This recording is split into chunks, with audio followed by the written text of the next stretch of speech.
Mulai sesi coachingnya, Pak. Mm-hmm. Saya menyampaikan, jadi saya mulai secara kayak semi resmi ya, Pak. Iya. Baik. Selamat siang, Pak Herwan. Selamat siang. Sekali lagi terima kasih, Pak, atas kesediaan Bapak untuk berbagi inspirasi melalui sesi one-to-one coaching ini. Meskipun dibungkus dengan sesi coaching, saya yakin nanti pemirsa akan dapat banyak insights dari seorang Pak Herwan. Mudah-mudahan, Pak. Semoga bermanfaat. Baik, Pak. Pak Herwan, sebelum kita memulai, Bapak berkenan, Pak, menceritakan sedikit tentang latar belakang Bapak, Pak?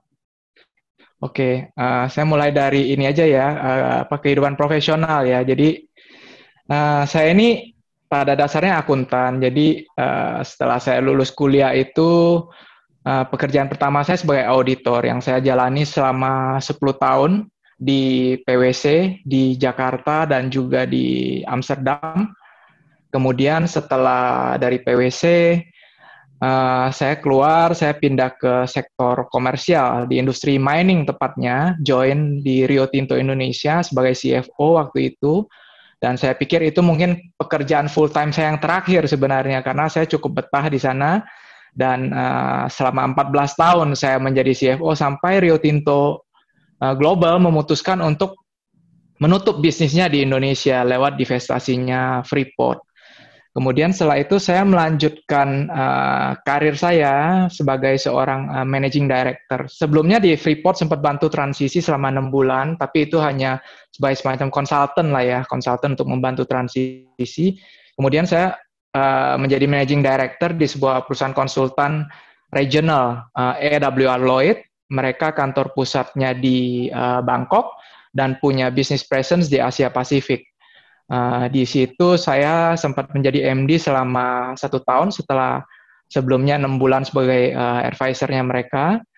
Kemudian karena bisnis tidak begitu kondusif untuk bisnis consulting, jadi saya pikir kalau saya stay hanya akan jadi beban juga, dan juga ada beberapa personal reason, akhirnya saya mengundurkan diri di akhir Juli. Nah, itu pekerjaan full time saya sih.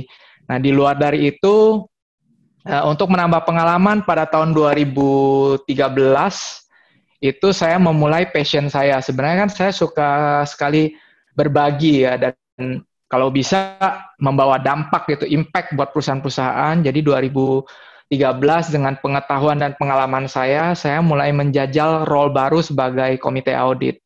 Nah, yang pertama itu di perusahaan Tower Telco, miliknya controlling shareholders-nya Jarum, Sarana Nusantara.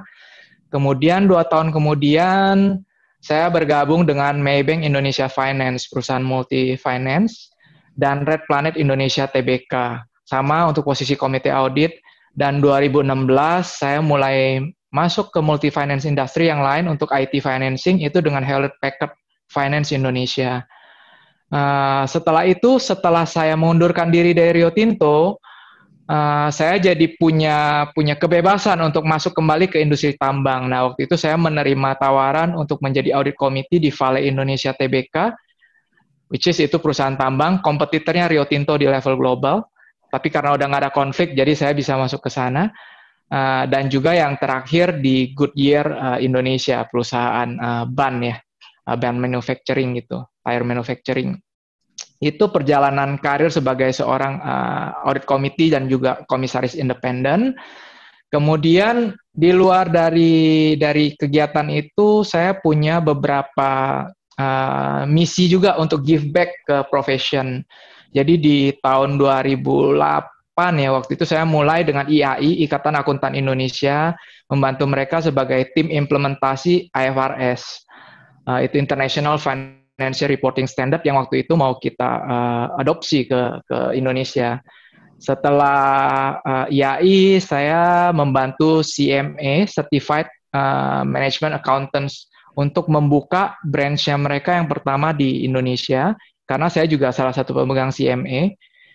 Sempat di situ jadi presiden untuk 1 tahun, kemudian setelahnya menjadi advisory committee beberapa tahun. Nah, kemudian melanjutkan perjalanan saya ke CPA Australia, menjadi anggota dulu, kemudian duduk di advisory committee dan ditunjuk menjadi chairman untuk advisory committee dan presiden untuk Indonesia selama 3 tahun. Dan terakhir di tahun lalu saya turun dari posisi chairman, tapi masih tetap mensupport CPA Australia sebagai anggota untuk advisory committee. Nah, dengan teman-teman satu profesi, saya juga membantu waktu itu untuk menjadi salah satu founding member ya dan juga board dari CFO Club Indonesia. Itu perkumpulan CFO sekarang jumlahnya sekitar 300 orang CFO dari perusahaan multinasional, BUMN dan juga lokal konglomerat. Itu sih yang bisa saya bagikan Pak Zul untuk perjalanan karir profesional saya. Luar biasa ya Pak. 2 stream karir plus 1 kegiatan yang menciptakan dampak ya Pak. Iya. Dan dampaknya itu terkait juga dengan penguatan profesi bagi tadi ada akuntan, ada finance ya Pak. Tadi bicara FRS ya. Iya. Pak, dengan perjalanan karir yang saya bilang wow gitu ya. Apa yang Bapak bisa ceritakan tentang makna semua itu bagi seorang Pak Herwan? Kalau untuk maknanya, saya ini melihat itu satu proses belajar ya, belajar yang tidak ada putusnya gitu.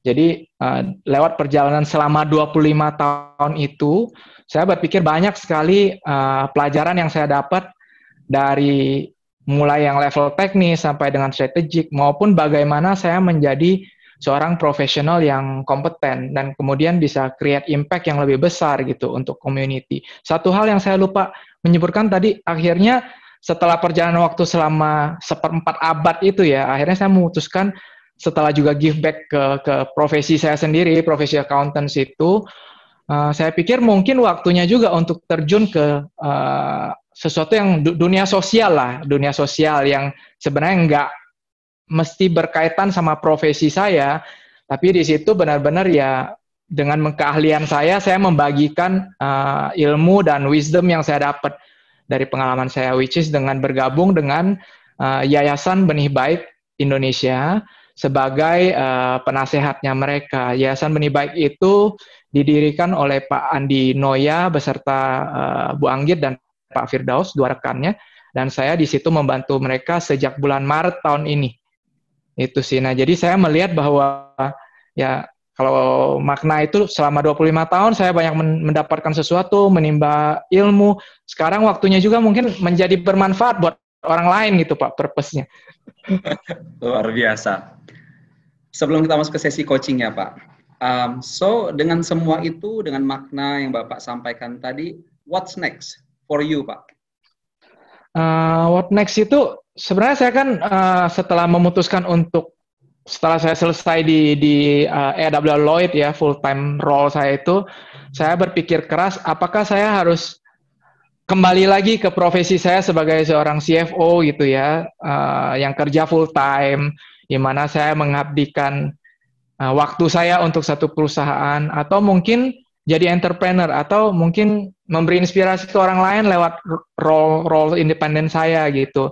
Akhirnya dengan perlambatan ekonomi yang terjadi sekarang juga karena pandemi, saya berpikir mungkin saya akan memutuskan untuk melanjutkan saja apa yang sudah saya bina, karena waktu itu memang saya punya rencana lebih awal untuk mungkin katakanlah semi retirement gitu ya, nggak totally pensiun, tapi maksudnya pensiun dari full time, tapi maksudnya tetap bisa berkarya sebagai seorang profesional independen gitu. Karena saya melihat dengan cara seperti itu saya lebih bisa berbagi ke lebih banyak pihak, ke banyak stakeholder, instead of saya dikuasai istilahnya 100% oleh satu orang employer saya ya, yang tidak mengizinkan saya untuk melakukan hal di luar company karena mungkin akan create konflik juga dan memaksa saya stay di situ. Nah, jadi next buat saya itu adalah lewat apa yang saya lakukan, saya ingin sih bisa create impact untuk orang-orang yang mungkin bisa mengutilize knowledge dan experience seorang Herwan gitu ya, untuk kepentingannya mereka, untuk mereka grow sustainably, dan tentunya saya berharap lewat itu bisa jadi inspirasi juga, dan ingin sekali kalau misalnya bisa, sektor-sektor yang saya akan pilih itu adalah sektor-sektor itu yang punya dampak terhadap sustainability. Jadi itu yang saya pilih sih. Jadi ke depannya mungkin either itu kita ngomong soal lingkungan gitu ya, saya belajar dari anak-anak saya juga mengenai ya kita perlu peduli lah ya terhadap lingkungan, misalnya terhadap gender equality, terus pengatasan kemiskinan dan hal-hal lain yang punya impact. Jadi nggak hanya melulu di sektor komersial. Jadi kalau bisa melakukan seperti itu jadi next goal-nya saya sih gitu. Baik, luar biasa Pak Herwan. Kita akan memulai Pak sesi coaching. Mohon izin sekedar introduction saja bahwa ini buat kepentingan para pendengar juga. Coaching adalah sebuah proses dialog Pak antara seorang coach yaitu saya dan Bapak sebagai seorang coachee. Peran saya hanya bertanya nih Pak, jadi enak nih pekerjaan saya. Bahkan Bapak yang menjawab dalam waktu lebih kurang 45-60 menit ke depan, tergantung nanti dinamikanya, dan kalau agak lebih sedikit, bagaimana kita lihat nanti saja. Dan untuk melakukan proses coaching ini, saya menggunakan kode etik yang dikembangkan oleh ICF, Pak, International Coach Federation, dan salah satunya sebetulnya bahwa sebuah proses coaching adalah sebuah proses yang konfidensial, hanya antara coach dan coachee-nya saja. Namun karena tujuan utama sesi ini adalah memberikan inspirasi bagi banyak pihak, maka sesi ini direkam untuk disiarkan. Untuk itu saya perlu minta izin Bapak secara verbal. Apakah Bapak berkenan? Iya, berkenan Pak. Terima kasih Pak, terima kasih. Sama-sama. Dan untuk menjalankan sesi coaching ini, saya menggunakan framework I-Transform yang saya kembangkan sendiri. Itu sebenarnya sebuah struktur proses berpikir, Pak, tahapan-tahapan pertanyaan dan jawaban dari Bapak. Iya. Baik, Pak, kita akan mulai sesi yang bagian pertama. Dalam waktu lebih kurang 60 menit ke depan ini, Pak, apa yang Bapak ingin bicarakan bersama saya? Saya pikir ini berkaitan dengan hubungan pertanyaan Pak Zul tadi, what's next gitu ya. Nah, itu yang sebenarnya saya pengen tahu juga sih view-nya dari seorang coach gitu ya. Mungkin bisa membantu saya memberi pencerahan apakah yang saya lakukan ini udah di jalur yang tepat dan bagaimana saya bisa mengatasi tantangan-tantangan yang saya sering pikir saya hadapi sekarang gitu ya dalam perjalanan menuju ke sana gitu. Itu sih sebenarnya goal saya sih. Gitu ya. Jadi Bapak yang membicarakan what's next bagi seorang Pak Herwan gitu ya. Iya. Dan semua cerita tadi ya. Iya. Ya, tapi peran saya tidak memberikan pandangan loh Pak. Iya, mungkin ini mungkin ya bisa dapat wawasan juga dari situ ya. Baik. Ya. Pak Herwan, bolehkah Bapak ceritakan lebih lanjut?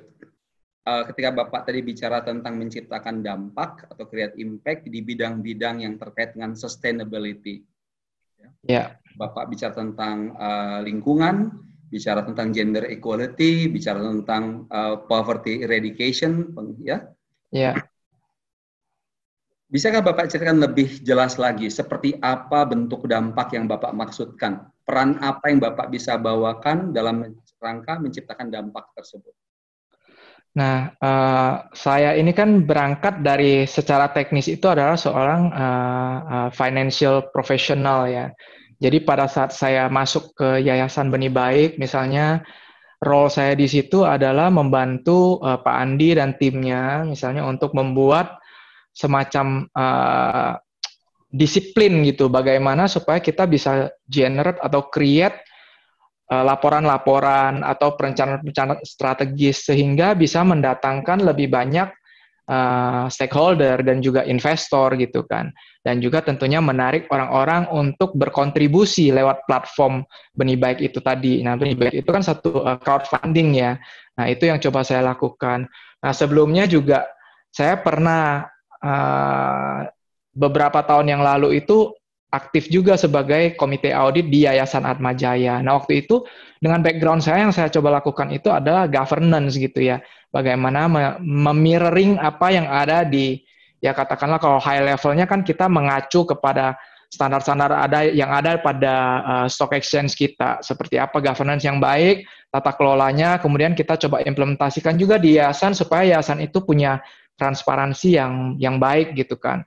Nah, berangkat dari sana, mungkin peran yang saya mainkan di situ lebih banyak ke arah skill set-nya saya sebagai seorang finance, sebagai seorang strategis, dan juga seorang yang datang dari big background, juga yang saya jalankan terakhir adalah business development gitu. Jadi tidak directly mungkin misalnya saya terjun ke misalnya katakan environmental langsung ke bisnis itunya, enggak, tapi lewat pengalaman-pengalaman saya gimana saya bisa meng-create transparansi, laporan yang lebih bagus, perencanaan yang lebih bagus, sehingga entitas yang saya bantu itu, organisasi yang bantu itu bisa tumbuh dan berkembang, mendatangkan investor yang lebih banyak, sehingga dengan lebih besar dampak yang diberikan juga sesuai dengan misi dari organisasinya itu akan lebih besar gitu terhadap stakeholder-nya. Itu sih sebenarnya yang coba saya lakukan. Jadi saya tidak mencoba untuk melenceng keluar dari koridor yang saya udah bangun, core knowledge saya. Saya masih tetap di sana, tapi saya akan touch ke industri, organisasi-organisasi yang bergerak di industri itu. Gitu. Tapi nggak melulu juga sebenarnya di industri itu, karena saya berpikir kalau kita ngomong soal perspektif governance misalnya, tata kelola ya.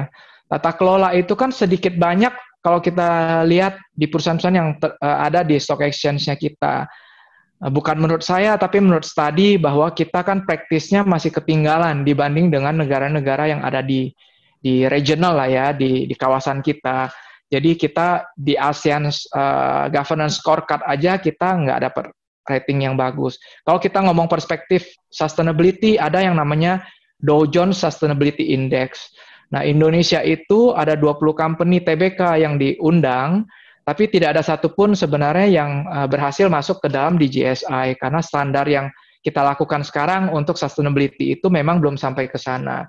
Nah, saya tidak akan bisa langsung misalnya influence company-company itu untuk mengadopsi misalnya atau menginvestasikan uang untuk melakukan hal-hal yang sangat signifikan dan radikal, apalagi dalam kondisi pandemi, untuk langsung supaya mereka bisa ada di Dow Jones Sustainability Index ataupun misalnya tata kelolanya langsung maju gitu, enggak.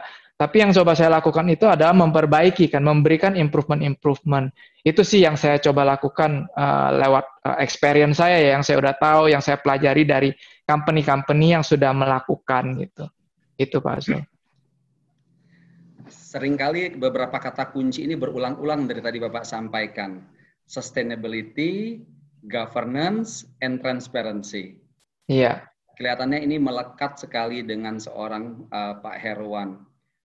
Dalam kaitan mengembangkan what's next for you dan creating impact, tadi Bapak juga sampaikan bahwa 3 aspek ini menjadi penting buat Bapak, dan sektor-sektor industrinya sebetulnya juga tidak harus tidak harus terpaku pada yang itu saja ya. Iya. 3 misi besar Bapak tentang terkait sustainability, transparency, and governance bisa Bapak usung lah kira-kira begitu. Iya. Bisakah Pak ceritakan lebih jauh sedikit mengapa 3 hal ini begitu melekat bagi seorang Pak Herwan? Nah, sebenarnya dalam perjalanan karir saya itu, saya kan di industri tambang awalnya ya. Nah, di industri tambang itu kan kita punya culture yang sangat kuat gitu ya untuk safety gitu. Juga penanganan lingkungan hidup lah. Itu jadi sesuatu yang mutlak gitu. Nah, dan kebetulan waktu saya di Rio Tinto itu kan the second largest mining group in the world setelah BHP ya. Jadi sebagai pemain kedua itu, mereka punya code of conduct yang sangat kuat, namanya The Way We Work. Nah, dengan The Way We Work itu membantu saya untuk bisa tidur tenang setiap malam, karena apa yang saya lakukan sehari-hari itu semua selalu sesuai dengan code of conduct yang sudah kita set di awal, tidak ada pressure buat saya. Sehingga kalau itu di-combine dengan pengalaman pertama saya, 1 dekade sebagai auditor yang juga memang selalu melihat hal-hal yang berkaitan dengan ethics, itu membuat jadi sesuatu yang sangat melekat dalam diri saya, mengenai masalah transparansi, governance gitu ya. Nah, dalam perjalanan waktu pada saat saya masuk ke AWR Lloyd sebagai managing director, salah satu konsep yang kita usung, yang kita coba untuk market ya, kita coba jual itu adalah apa yang kita sebut dengan hal-hal yang berkaitan dengan ESG consulting gitu loh, environmental, social, and governance. Jadi, which is saya melihat bahwa negara-negara maju itu sekarang sudah mengarah ke sana, bukan mengarah sebenarnya udah lumayan lama karena UN sendiri membuat Sustainability Development Goals itu udah 10 tahun yang lalu gitu kan. Perjalanan waktunya udah dari 50% ya, dari pertama kali ditetapkan untuk 17 Sustainability Development Goal. Tapi waktu bulan Februari saya ikut conference di Bali yang diadakan oleh FIPN. Di situ message-nya jelas bahwa dengan perjalanan waktu selama 50% gitu ya, durasinya, ini kan SDG ini diserap untuk periode sampai dengan 2030 gitu. Itu achievement-nya itu belum ada gitu, 50%. Jadi kalau kita mau bikin alignment itu kan 50 dengan 50 gitu ya. Ini nggak ada gitu, udah perjalanan waktu udah berlalu setengahnya kok achievement-nya masih sangat rendah. Nah, itu agak mengkhawatirkan sih menurut saya, di luar dari konteks financial bahwa kedepannya itu kan akan impacted the way we live our life gitu ya, our next generation gitu, anak-anak kita gitu. Kalau kita lihat misalnya perubahan iklim salah satunya ya, itu akan memiliki dampak yang signifikan. Mungkin ke depan saya membayangkan untuk mencari air bersih aja susah gitu kan, udara bersih pun susah gitu. Yeah. Nah, hal-hal itu jadi saya pikir itu nggak mungkin hanya dilakukan oleh sekelompok kecil perusahaan yang bergerak di situ aja. Jadi ESG ini harus memang jadi core atau konsep dari semua perusahaan yang beroperasi, harus memperhatikan aspek itu. Kalau misalnya semua berkolaborasi, mengarahkan effortnya ke sana dengan tetap melakukan bisnisnya secara responsibel, mungkin kita akan bisa achieve misi yang sangat ideal itu tadi. Nah, dengan 50% waktu lagi ya, kita ngomongin soal Sustainability Development Goal-nya UN itu yang 2030, mungkin kita bisa mendekati gitu pencapaiannya. Nah, saya lihat itu sih sebenarnya sih. Jadi saya pikir ya untuk mengarah ke sana nggak bisa kita misalnya hanya ngomong soal environmental dengan misalnya BOD atau BOC gitu. Tapi seperti apa? Karena kan larinya nanti kalau di bisnis, saya sebagai orang finance saya tahu goal-nya tetap kan untuk shareholders itu pasti shareholders return kan. Ya kalau misalnya kita ada inisiatif kemudian larinya cuma ke cost aja, nggak ada impact ke company dari sisi shareholders value yang dilihat mungkin profit gitu ya, itu kan nggak akan ada yang mau melakukan gitu kan. Nah jadi sebenarnya gimana istilahnya memastikan bahwa orang-orang itu bisa melihat value yang dideliver kalau kita melakukan ESG itu seperti apa, long term. Jadi misalnya contoh, ini hanya beberapa case yang real aja ya, misalnya kayak perusahaan inilah yang bergerak di kelapa sawit misalnya. Mungkin kan kesulitan untuk misalnya melakukan ekspor ke negara-negara tertentu di Eropa, terutama di Eropa yang punya standar sangat tinggi, ya kan? Tanpa mereka melakukan inisiatif-inisiatif yang sebenarnya juga ke depan berguna untuk anak cucunya di daerah kita juga ya, tempat mereka melakukan bisnisnya. Mereka kan susah gitu loh untuk sustain bisnisnya ke depan. Kalau misalnya selalu dapat penolakan-penolakan, akhirnya harganya nggak akan bagus, penggunanya sedikit, dan bisnis itu akan tereliminasi gitu kan ke depan kan, kalau tidak ada penggunanya, tidak ada demand gitu. Nah sama juga misalnya kita ngomong soal plastik gitu. Nah contoh paling gampang itu kantong plastik. Waktu saya tinggal di Belanda, tahun 2001-2002 waktu itu ya, itu di sana kalau saya ke supermarket, saya udah nggak bisa minta kantong plastik di situ, saya udah harus bayar gitu kan untuk kantong plastik. Dan budayanya orang situ kalau misalnya pergi belanja ya pasti bawa kantong sendiri dari rumah, kantong belanja. Jadi saya pun terbiasa waktu itu bawa kantong belanja. Tapi kebiasaan itu dengan gampang hilang ketika saya kembali ke Indonesia, karena di Indonesia tidak ada tuntutan seperti itu. Nah karena memang di supermarket plastik-plastik tersedia gitu kan. Nah itu kan membutuhkan semacam apa ya, dorongan yang lebih besar, nggak hanya misalnya kita kasih regulation perusahaan yang memproduksi kantong kresek plastik itu harus di stop, nggak boleh beroperasi, kan nggak bisa seperti itu. Tapi gimana melakukan edukasi, nah itu semua yang prosesnya butuh waktu. Juga untuk perusahaan-perusahaan yang misalnya melakukan proses untuk misalnya memproduksi botol plastik atau apa, pada saat mereka mengekspor ke Jepang, ke Eropa, itu kan mereka dimintain sertifikasi apa aja sih inisiatif yang mereka lakukan, supaya produk mereka itu bisa diterima oleh negara-negara yang mengimpor gitu kan. Nah, itu kan ada dorongan dari eksternal. Nah, internal ini nih di dalam negeri ini kita perlu kesadaran gitu kan untuk melakukan itu. Nah, saya pikir itu perlu banyak sekali apa ambasador lah, pembawa istilahnya duta-duta yang bisa apa membring awareness gitu, pentingnya untuk melakukan itu. Nah, untuk level saya, apa yang saya lakukan itu di perusahaan-perusahaan yang saya terlibat, itu adalah sesuatu yang selalu saya komunikasikan. Saya bring awareness-nya ke mereka. Contoh paling simple misalnya kalau ada publikasi-publikasi menarik seputar ESG yang saya dapatkan dari ya institusi yang saya terlibat gitu ya, yang saya ikuti, itu saya selalu coba gitu untuk mengkomunikasikan dengan komisaris atau BOD gitu. Jadi kalau misalnya Pak Zul punya waktu untuk lihat company misalnya seperti Vale gitu ya, Goodyear ataupun misalnya Red Planet gitu. Nah, itu kan TBK. Mereka punya gitu loh misi untuk mengarah ke sana, ke sustainability. Dan memang sekarang saya lihat udah mulai kayak di stock exchange itu kan ada POJK 51 yang mengharuskan semua perusahaan itu punya semacam strategi bagaimana mereka melakukan sustainable finance gitu kan. Walaupun masih banyak saya lihat company itu yang masih istilahnya struggling untuk mengadopsi itu, dan jadinya mereka masih hanya sebatas form over substance gitu loh.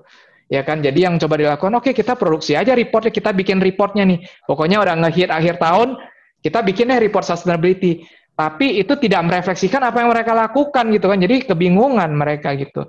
Dan perlu ditegaskan juga bahwa CSR itu berbeda ya, CSR itu scope yang sangat kecil gitu. Memang CSR itu banyak perusahaan yang sudah melakukan, tapi itu hanya salah satu unsur dari sustainability. Masih banyak hal yang lain, karena CSR itu sifatnya seringkali hanya one off gitu ya. Misalnya, oke, nanam pohon 1000 pohon, udah mungkin tahun depan udah misinya udah beda lagi gitu kan. Enggak sesuatu yang ongoing proses. Nah, di situ saya menghadapi lumayan banyak challenges sih sebenarnya sih. Karena setiap kali kalau kita ngomong soal inisiatif, orang pasti menghubungkan itu dengan, wah, cost tambahan nih buat kita nih. Gimana value-nya gitu kan. Nah, untuk mendemonstrate bahwa ada value itu memang udah di level global udah ada beberapa studi yang menunjukkan untuk company-company yang punya rating bagus di Dow Jones Sustainability Index misalnya ya, bahwa mereka melakukan konsep itu, harga saham mereka itu lebih tahan banting gitu. Karena investor-investor itu melihat, nah company-company yang saya mau invest ke depan, bahkan private equity, terus perusahaan-perusahaan inilah ya yang besar, apa investor-investor besar dari luar gitu, mereka venture capital semuanya udah mulai punya ini apa namanya impact investing gitu ya. Mereka udah mulai melihat ini yang kita mau incar nih gitu, nggak hanya sebatas invest aja, tapi harus ada sesuatu yang bisa kita ukur gitu loh impact-nya itu. Luar biasa ya Pak. Dari jauh pun saya merasakan vibes-nya Pak.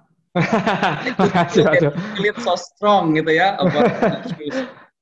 Pak Herwan, sebelum kita masuk ke tahap lanjutan tentang apa yang Bapak harapkan coming out of this coaching, izinkan saya mencoba mensummary dan tolong konfirmasi apa betul atau tidak ya Pak.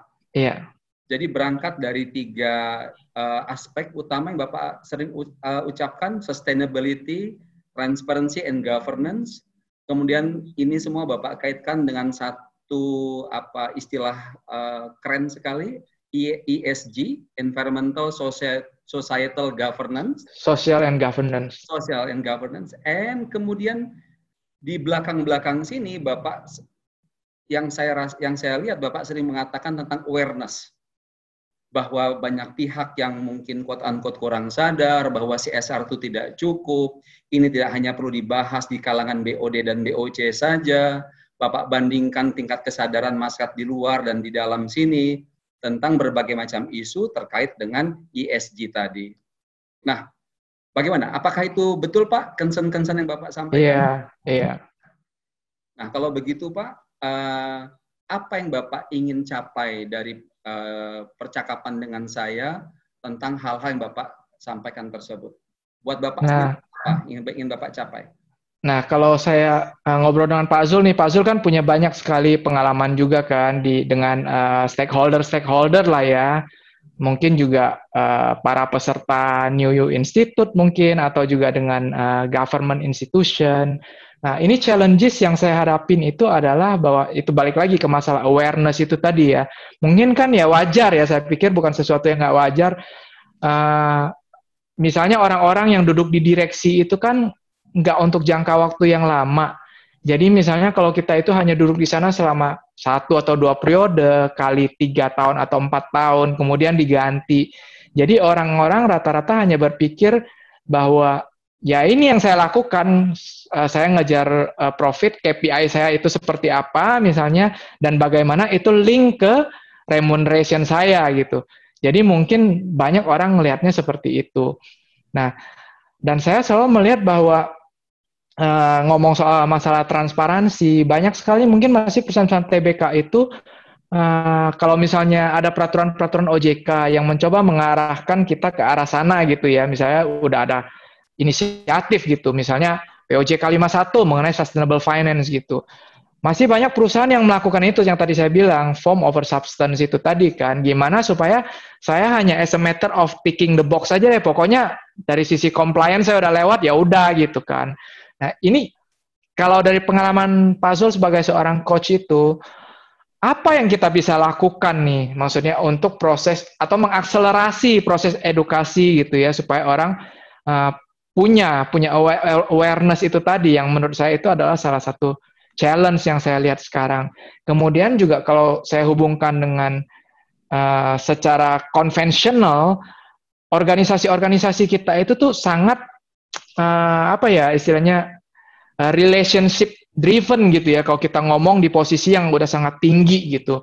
Jadi kan again ini sesuatu yang wajar. Kalau saya duduk di sana sebagai seorang direksi, saya akan bawa orang-orang yang saya kenal gitu ya, teman-teman saya. Begitupun juga dengan di komisaris gitu, sehingga kalau kita lihat balik ke charter atau piagamnya mereka, misalnya komisaris gitu ya, yang harusnya punya piagam, ini adalah role-nya komisaris, itu tidak optimal gitu fungsinya, karena memang sebagian orang yang duduk di sana itu lebih karena di drive oleh relationship itu tadi. Karena saya percaya sama orang ini, saya nggak mau tuh misalnya perusahaan saya diotak-atik sama profesional yang sok tahu atau nggak bisa ngikutin apa yang saya bilang gitu. Pokoknya saya mau orang-orang yang di sekeliling saya gitu yang datang kan. Nah, ini menurut saya yang jadi challenge. Balik lagi ya, itu tadi sih, transparansi. Masih banyak yang namanya komisaris independen pun sebenarnya apa betul independen apa enggak gitu kan. Dan komite-komite yang ada di bawahnya yang membantu, misalnya kan dalam perusahaan TBK itu punya komite audit, which is itu banyak role yang saya jalani. Terus komite pemantau risiko, komite remunerasi dan nominasi, dan komite investasi gitu misalnya ya. Nah, itu komite-komite itu kan banyak yang datang dasarnya dari relationship gitu, which is wajar sih kalau saya lebih comfortable dengan orang yang saya sering kerja bareng. Nah, sebenarnya gimana itu kalau pandangannya Pak Zul as a coach gitu ya, dari sisi relationship gitu loh, dan gimana istilahnya overcome those challenges. Nah, terutama buat saya, kalau saya ngelihat diri saya sendiri, kan saya berangkat dari seorang profesional murni, saya nggak punya network. Nah, ini satu yang belum saya sentuh nih, mengenai masalah network gitu ya, yang menurut saya sebenarnya ada jauh lebih penting dari technical skill saya, knowledge maupun experience. Nah, network ini adalah sesuatu yang dulu saya tidak pernah menyadari bahwa itu adalah sesuatu yang akan sangat menentukan kemana saya bisa berlabuh gitu ya. Nah, saya kan berangkat dari seorang profesional. Saya tidak menyandang nama besar keluarga konglomerat gitu. Saya datang dari satu pulau, keluarga saya dari keluarga yang biasa saja. Nah, apa yang saya dapatkan sekarang itu semua purely karena saya menjalani yaitu kehidupan profesional saya, kemudian saya mulai masuk ke organisasi sehingga saya dikenal orang yang dulunya justru saya hindari gitu ya berorganisasi karena saya takut waktu kuliah, saya nggak ikut tuh organisasi, takut mengganggu kuliah saya. Nah, waktu saya mulai kerja, saya selalu ya pasti di keluarga selalu dibilang, edukasi itu penting, jadi harus ngambil pendidikan setinggi-tingginya. Saya harus kuliah gitu ya, udah selesai kuliah. Saya sadar, makanya saya inisiatif ngambil S2 sendiri gitu setelah kuliah. Karena saya sadar itu pentingnya edukasi. Kemudian program-program sertifikasi untuk menunjang profesionalitas saya nih di bidang tertentu. Saya ambil banyak. Nah, tapi tidak pernah tuh ada yang secara spesifik bilang sama saya, kamu harus mulai networking gitu. Dari dulu itu nggak pernah ada yang bilang bahwa itu akan menentukan sekali karir kamu. Nah, karena saya memang yang berangkat dari situ, secara kebetulan aja saya masuk organisasi segala, jadi saya punya network. Nah, tapi sekarang saya udah melihat pentingnya network itu. Tapi kan tetap network ini adalah butuh proses yang panjang gitu ya. Saya bisa lihat makanya kalau misalnya kayak anak-anak konglomerat, mereka disekolahkan di kampus yang sama dengan teman-temannya, anak-anaknya yang sama. Jadi mereka bentuk satu circle, ya kan? Sama juga waktu saya mencoba untuk menjadi audit committee pertama, barriers to entrance-nya itu besar gitu. Kenapa? Karena itu kayak semacam protected community. Mereka kan bisa saling, oh masa tugasnya udah selesai di sini, mereka pindah ke yang lain. Jadi sama sebenarnya kayak dulu akuntan publik juga begitu. Itu nggak open karena barriers to entry-nya terlalu besar, membuat kita jadi susah gitu. Nah, untuk seorang Pak Zul kan yang udah banyak juga nih lihat asam garam gitu, mungkin bisa kasih view gitu kan, seperti apa gitu sebenarnya di Indonesia nih kayak gitu kan, ininya dari sisi yang tadi saya omongin tadi gitu. Baik Pak, terima kasih.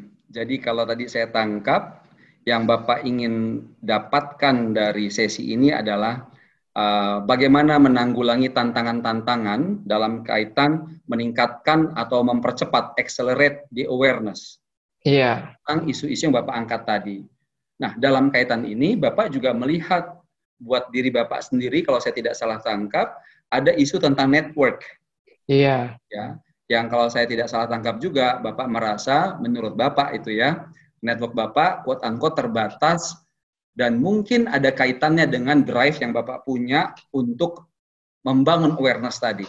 Iya, iya. Nah, kalau demikian halnya Pak, yang mana yang mau lebih kita tuntaskan sore ini?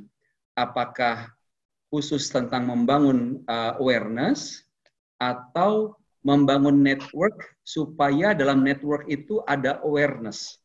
Iya, kalau saya ngelihatnya mungkin karena ini sesi untuk coaching untuk saya ya, awareness itu tadi lebih ke level yang lebih besar, di mana kalau saya bisa masuk, itu saya bisa lihat si society itu seperti apa, saya bisa lebih kasih impact. Nah ini buat saya sendiri nih, apa sih yang harus saya lakukan dari sisi mungkin personal branding misalnya kan, apakah yang saya lakukan itu udah cukup atau ada alternatif atau option seperti apa supaya saya bisa lebih banyak istilahnya orang kenal gitu ya. Oh kalau Herwan itu kayak gini-gini, saya bisa deh percaya sama dia misalnya untuk role ini bahwa dia pasti bisa menjalankan gitu. Karena kan biasanya orang perlu ada istilahnya pembuka pintu dulu ya. Sekarang saya duduk di beberapa audit committee gitu. Nah itu kan karena saya kebetulan kenal misalnya tadinya, ada yang merefer juga, sehingga saya masuk ke sana. Nah, kalau udah di dalam, mungkin itu masalah proof saya capable apa enggak, kalau pas saya udah di dalam kan. Nah, kalau sekarang kan kalau saya belum masuk, itu challenge-nya gitu. Ya. Nah, jadi apa yang mesti saya lakukan itu supaya orang bisa nih ngelihat bahwa, oh ya kalau misalnya saya menggunakan seorang Herwan di dalam organisasi, bahwa he can grow, help us to grow sustainability, sustainably gitu kan, bahwa dia tahu apa yang dia kerjakan, dia tahu apa yang dia omongkan, dan dia bisa kontribusi positif. Nah itu tadi sih sebenarnya dari sisi network itu pembuka pintunya itu Pak yang saya agak struggling gitu sih. Jadi lebih ke arah individual ya, itu individual goals gitu. Mungkin kalau individual goals itu tercapai, nanti masalah awareness itu tadi kan at least dari peran saya bisa lakukan gitu loh untuk membawa awareness. Nah, tapi kalau untuk yang lebih luas itu tentunya perlu dampak yang lebih dahsyat lah. Lebih banyak orang yang melakukan hal yang sama gitu sih. Which is saya pikir kalau ada yang orang-orang yang bisa jadi inspirator, menjadi inspirasi melakukan hal itu akan terbangun satu komunitas nih ya, misalnya orang-orang yang punya awareness itu tadi, dan nanti akan create followers gitu. Nah, tapi gimana untuk sampai ke proses itunya sih? Baik. Kalau saya boleh klarifikasi, Pak Herwan, apakah yang Bapak maksud dengan personal branding tadi yang Bapak butuhkan agar bisa kemudian dikenal dan katakanlah melalui satu buah pintu, si pembuka pintu? Iya. Apakah branding yang Bapak maksud ini branding yang lebih strong terkait dengan sustainability? Bukan hanya branding yang sudah Bapak punya sangat melekat sebagai seorang accountant atau seorang auditor atau seorang komisaris independen. Bapak merasa bahwa professional background Bapak selama 25 tahun ini perlu ditambahkan sesuatu agar Bapak bisa lebih mudah dapat pembuka pintu di dunia sustainability. Iya, di dunia ya betul. Jadi yang saya mau coba capai itu seiring dengan perjalanan kayak what's next buat saya, karir saya itu kan nggak lazim mungkin ya, banyak orang seumur saya itu masih berkarir sebagai full time professional. Sementara saya memilih, this one is road less travel, challenge-nya pasti lebih banyak. Mungkin orang akan ngelihat kita nggak butuh lah dan nggak ada role seperti itu di organisasi. Nah, gimana supaya bisa buat saya survive gitu loh, mencapai tujuan itu tadi, ya kan? Jadi personal brandingnya itu tadi kalau yang kita kaitkan kembali bahwa saya sekarang udah sampai di titik bahwa saya udah dikenal nih di dunia akuntansi, saya dikenal bahwa Herwan itu accountant, auditor, dia seorang CFO. Nah, tapi gimana saya bisa go to the next step, misalnya jadi seorang advisor, strategic advisor di perusahaan, atau sebagai seorang komisaris independen di lebih banyak perusahaan yang skalanya lebih besar dan bisa create impact yang lebih besar. Itu sih yang saya lagi coba bangun sih portfolionya ke sana, Pak Zul. Baik. Jadi kalau kita melihat professional background Bapak dan dikaitkan dengan 3 aspek penting yang Bapak sering katakan, transparency, governance, and sustainability.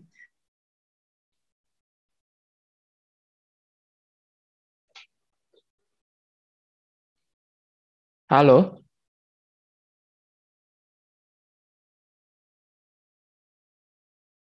Halo?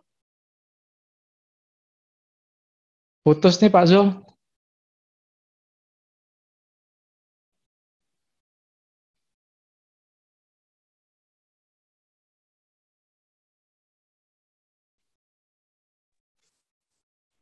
Terputus ya Pak?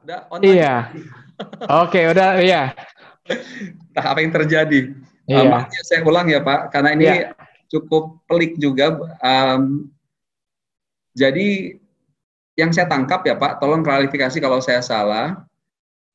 Dengan banyaknya hal terkait awareness atas ESG, katakanlah demikian, Bapak ingin sekali banyak lembaga, perusahaan yang lebih peduli tentang ini, dan di situ Bapak ingin berperan sebagai katakanlah salah satu strategic advisor.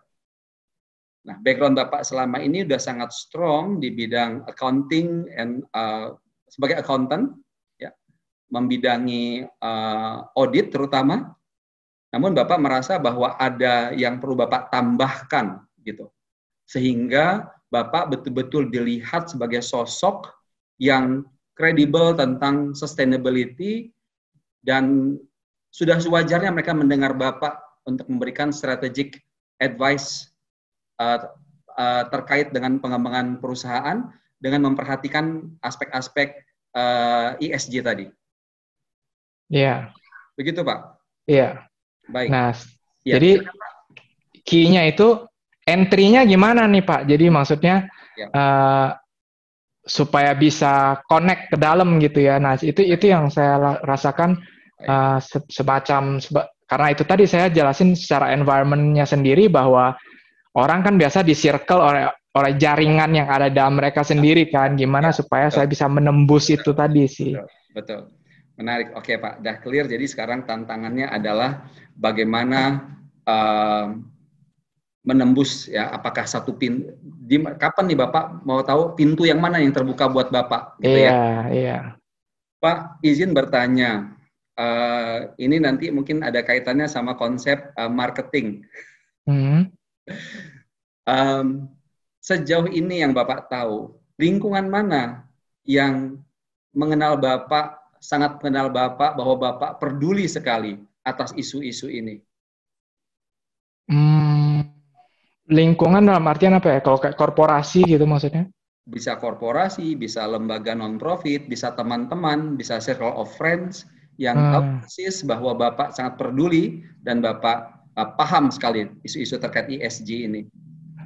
Kalau untuk circle, karena saya kan circle-nya dengan yang strong itu pasti dengan alumni-alumni ya. Jadi kayak teman-teman dari PwC terutama, kemudian orang-orang yang dari industri tambang lah. Itu kan karena memang saya lama di industri itu, jadi orang-orang melihat saya ya punya knowledge yang cukup untuk di sana. Nah, tapi kalau misalnya kayak financial services gitu, nah itu saya totally nggak punya network lah di sana. Misalnya kayak orang-orang dari apa bankers itu bukan komunitas yang secara apa regular saya berinteraksi. Tapi kalau misalnya various other industry itu mereka sedikit banyak juga engage karena lewat misalnya kayak CFO Club gitu kan. Saya di situ juga kan actively contribute juga. Misalnya lewat ya kita kan punya WhatsApp group ya, lewat WhatsApp group gitu. Nah, the other things yang saya coba lakukan itu adalah lewat tulisan-tulisan di LinkedIn gitu misalnya kan. Bagaimana dalam kondisi pandemi misalnya juga itu sebenarnya bisa create satu role ya dengan sekarang kan kita banyak istilah mengandalkan virtual gitu ya, nggak harus kayak day to day physical gitu. Jadi sebenarnya nggak melulu kalau di level strategik itu kita harus duduk di kantor atau full time gitu loh. Nah, cuman ya masa balik lagi masih dalam pikiran perusahaan-perusahaan itu kan kalau misalnya saya ditawarin gitu ya untuk pekerjaan dari korporasi itu biasanya mereka bilang ya udah kamu saya bayar segitu kamu 100% waktunya untuk saya gitu. Mereka nggak mau sharing, mereka belum melihat visibility untuk create role yang independen kecuali itu memang diharuskan oleh regulasi. Jadi saya kalau ngeliat market saya itu adalah perusahaan-perusahaan TBK, which is di TBK itu dimungkinkan independent director, independent commissioner, dan karena mereka juga ada ke apa istilahnya keharusan untuk comply, yaitu jadi terbuka. Tapi sekarang kompetisi saya adalah dengan orang-orang yang mereka udah lebih kenal dibanding mereka kenal dengan saya. Walaupun saya sebenarnya briefly kalau ngomong perusahaan TBK itu kan CFO-nya banyak di CFO Club juga. Terus selain itu juga banyak CFO yang duduk di perusahaan TBK itu sebenarnya alumni-alumni dari PwC juga gitu. Tapi ya memang terlepas dari bahwa selama ini sebenarnya saya udah lumayan ya mendapatkan role yang cukup gitu sebenarnya.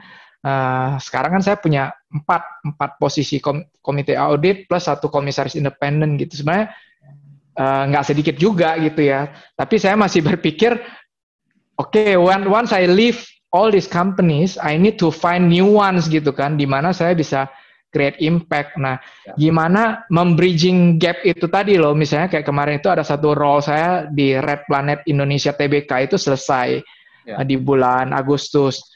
Nah, itu nggak readily saya langsung jump to another role gitu kan. Nah, itu saya masih berasa kurangnya di situ, bahwa mungkin saya tahu ada company-company yang membutuhkan komite audit atau komisaris, tapi mereka pick other person yang mungkin mereka lebih tahu gitu. Itu sih challenge-nya. Pak, menurut Pak Herwan, orang-orang dalam lingkungan yang Bapak kenal tadi, ya, baik dari corporate maupun non-corporate yang sudah kenal Bapak, apakah mereka ini menurut Bapak perlu diedukasi lebih banyak tentang isu-isu yang Bapak sampaikan tadi? Betul, perlu sih. Nah, Perlu perlu ya?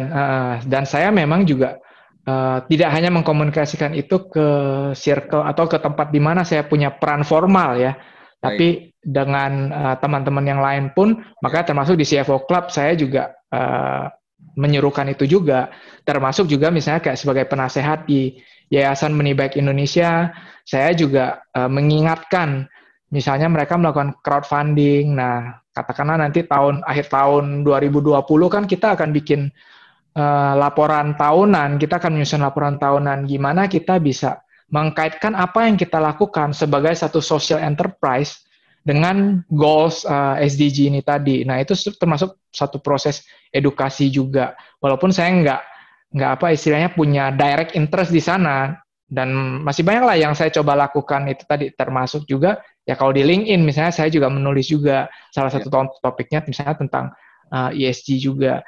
Jadi dari sisi awareness yang bisa saya bangun, yang saya lakukan sih tetap saya coba lakukan sih. Kalau ditanya misalnya so far udah maksudnya puas mendapatkan hasil dari situ dengan apa yang saya ada sih, sebenarnya saya harusnya juga bersyukur ya bisa punya role sebanyak itu gitu. Bukannya saya nggak puas, saya bersyukur. Cuman kayak saya bilang tadi, yang selalu ada di dalam pikiran saya ini, pada saat saya selesai dengan tempat saya berkarya, saya membutuhkan tempat baru itu, apa orang melihat saya bisa deliver value untuk company-nya. Nah, mereka itu akan nunjuk Herwan nggak untuk bantu mereka nih, as someone that have that vision gitu loh, not on untuk ESG angles lah ya, environmental, social, and governance. Nah, itu sih, itu yang jadi selalu jadi kayak semacam challenge gitu. Pak Herwan, mengingat pengalaman Bapak yang luar biasa terbangun dalam dunia accounting, kalau saya boleh singkat begitu saja, apakah menurut Bapak upaya yang Bapak lakukan untuk bangun branding Bapak sebagai seseorang yang bukan hanya aware tapi paham sekali tentang dunia ESG gitu, apakah upaya ini sebanding atau sudah setara dengan upaya Bapak selama ini yang sehingga Bapak dikenal sebagai seorang accountant yang handal atau seorang auditor yang handal? Mungkin kalau antara effort sama rewardnya gitu, saya pikir sih dari apa yang saya dapatkan, mungkin saya cukup puas ya dari apa yang saya lakukan, bahwa lewat semua upaya saya untuk membangun network saya sendiri tanpa tergantung menyandang nama keluarga yang besar itu tadi atau besar di lingkungan tertentu. Saya cukup puas dan bangga lah saya bisa di tempat sekarang dan bersyukur gitu ya dari apa yang saya bangun. Sebenarnya passion saya yang lebih besar itu lebih karena itu tadi sih, masalah bahwa ke depan saya nggak pengen berhenti berkarya misalnya di umur katakan 55 atau misalnya umur 60 udah deh totally pensiun gitu. Saya ingin terus gitu kan, ingin terus. Jadi itu yang saya lakukan terus, continuously coba build my personal branding. Ada satu mungkin yang saya merasa kurang saya lakukan dalam hal personal branding, which is saya nggak suka public speaking, Pak Zul. Nah, itu mungkin salah satu yang sebenarnya saya tuh jujur aja, saya tuh sering sebenarnya diundang untuk misalnya seminar gitu ya, jadi pembicara di seminar. Saya sharing dong Pak di seminar gitu. Baru-baru ini YAPI juga minta saya untuk ada CPA Days nih di bulan November kalau nggak salah. Terus ditandingkan dengan panelis lain itu mantan menteri gitu ya. Saya bilang, aduh jangan deh gitu kan. Saya nggak sekelasnya deh, jangan gitu. Mending cari orang lain aja gitu ya. Entah kenapa, itu salah satu hal yang kayaknya it just not my cup of tea gitu loh. Nah, jadi saya lebih memilih, saya nggak tahu ini mungkin bukan masalah pertanyaan benar apa salah sih, masalah preference saja. Mungkin ada orang pikir, ayolah jadi misalnya pembicara gitu ya. Tapi saya nggak mau gitu. Jadi saya memilih lebih suka nulis gitu misalnya. Mungkin ada hubungannya dengan karakter ya. Dulu itu kan saya boleh dibilang saya introvert sih, saya nggak extrovert. Walaupun saya kelihatan kalau saya di seminar saya nyamperin orang atau apa. Tapi sebenarnya saya kadang nggak terlalu comfortable gitu. Makanya saya menghindari public speaking. Nah ini baru minggu lalu ACCA minta saya untuk jadi salah satu panelis juga di acara regional. ACCA itu salah satu institusi accounting yang dari UK yang ada di Indonesia juga. Walaupun saya bukan member mereka, tapi karena saya coba give back ke profession, saya selalu membantu inisiatif-inisiatif dari organisasi-organisasi ini. Dan karena mereka kenal saya, mereka minta saya gitu untuk jadi salah satu panelis dengan topik sustainability itu tadi. Tapi itu tadi, saya merasa kayaknya kalau public speaking itu is not my cup of tea gitu. Saya tahu itu bisa bantu branding sih, cuman kayaknya, waduh, nggak tahu deh kenapa deh gitu sih. Gitu ya. Itu Pak Zul. Kalau hampir sejam kita ngobrol, Bapak cerita gini, yang Bapak rasakan apa? Apa yang Bapak rasakan? I feel comfortable gitu ya untuk ngomong, tapi karena saya tahu gitu kan, banyak saya ngomong dengan Pak Zul karena saya bangun environment yang nyaman gitu buat saya. Jadi it comes from mungkin ini ada salah satu again back to karakter ya, sama mungkin pattern gitu. Kalau saya itu kan dulu itu senang sekali apa-apa tuh terencana gitu, saya planning gitu. Jadi kalau misalnya someone tell me gitu, kalau misalnya, we are going to do this next time. Jadi saya pasti plan dulu, saya nggak bisa tuh go show gitu tiba-tiba datang. Nah, makanya kalau saya naik gunung gitu, teman-teman itu selalu menunjuk saya jadi event organizer-nya gitu untuk arrange trip-nya, karena mereka tahu bahwa wah ini pasti well planned deh, saya udah siapin guide-nya apa, saya udah cari tempat tinggalnya semua udah, ini nggak spontaneous datang.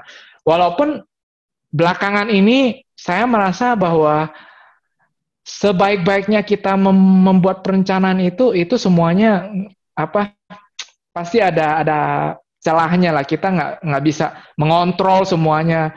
Balik lagi ya, mungkin ada sedikit sisi itu juga, pengen controlling ya, jadi saya pengen tahu, memastikan segala sesuatu berjalan dan lancar. Saya jadi merencanakan semuanya. Misalnya contoh kayak ini kejadian yang bikin saya sangat impacted ya. Tahun lalu itu kan saya udah siap lari London Marathon di bulan April. Ya. Nah, saya udah latihan, udah siap. Pokoknya semua udah, masalah untuk berangkat semua udah tinggal berangkat lah.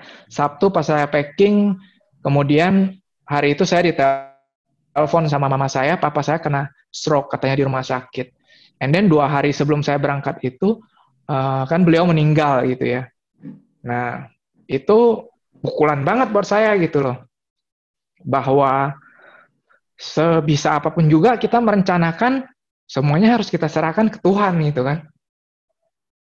Nah, sama kayak kondisi sekarang nih, kondisi pandemi gitu kan.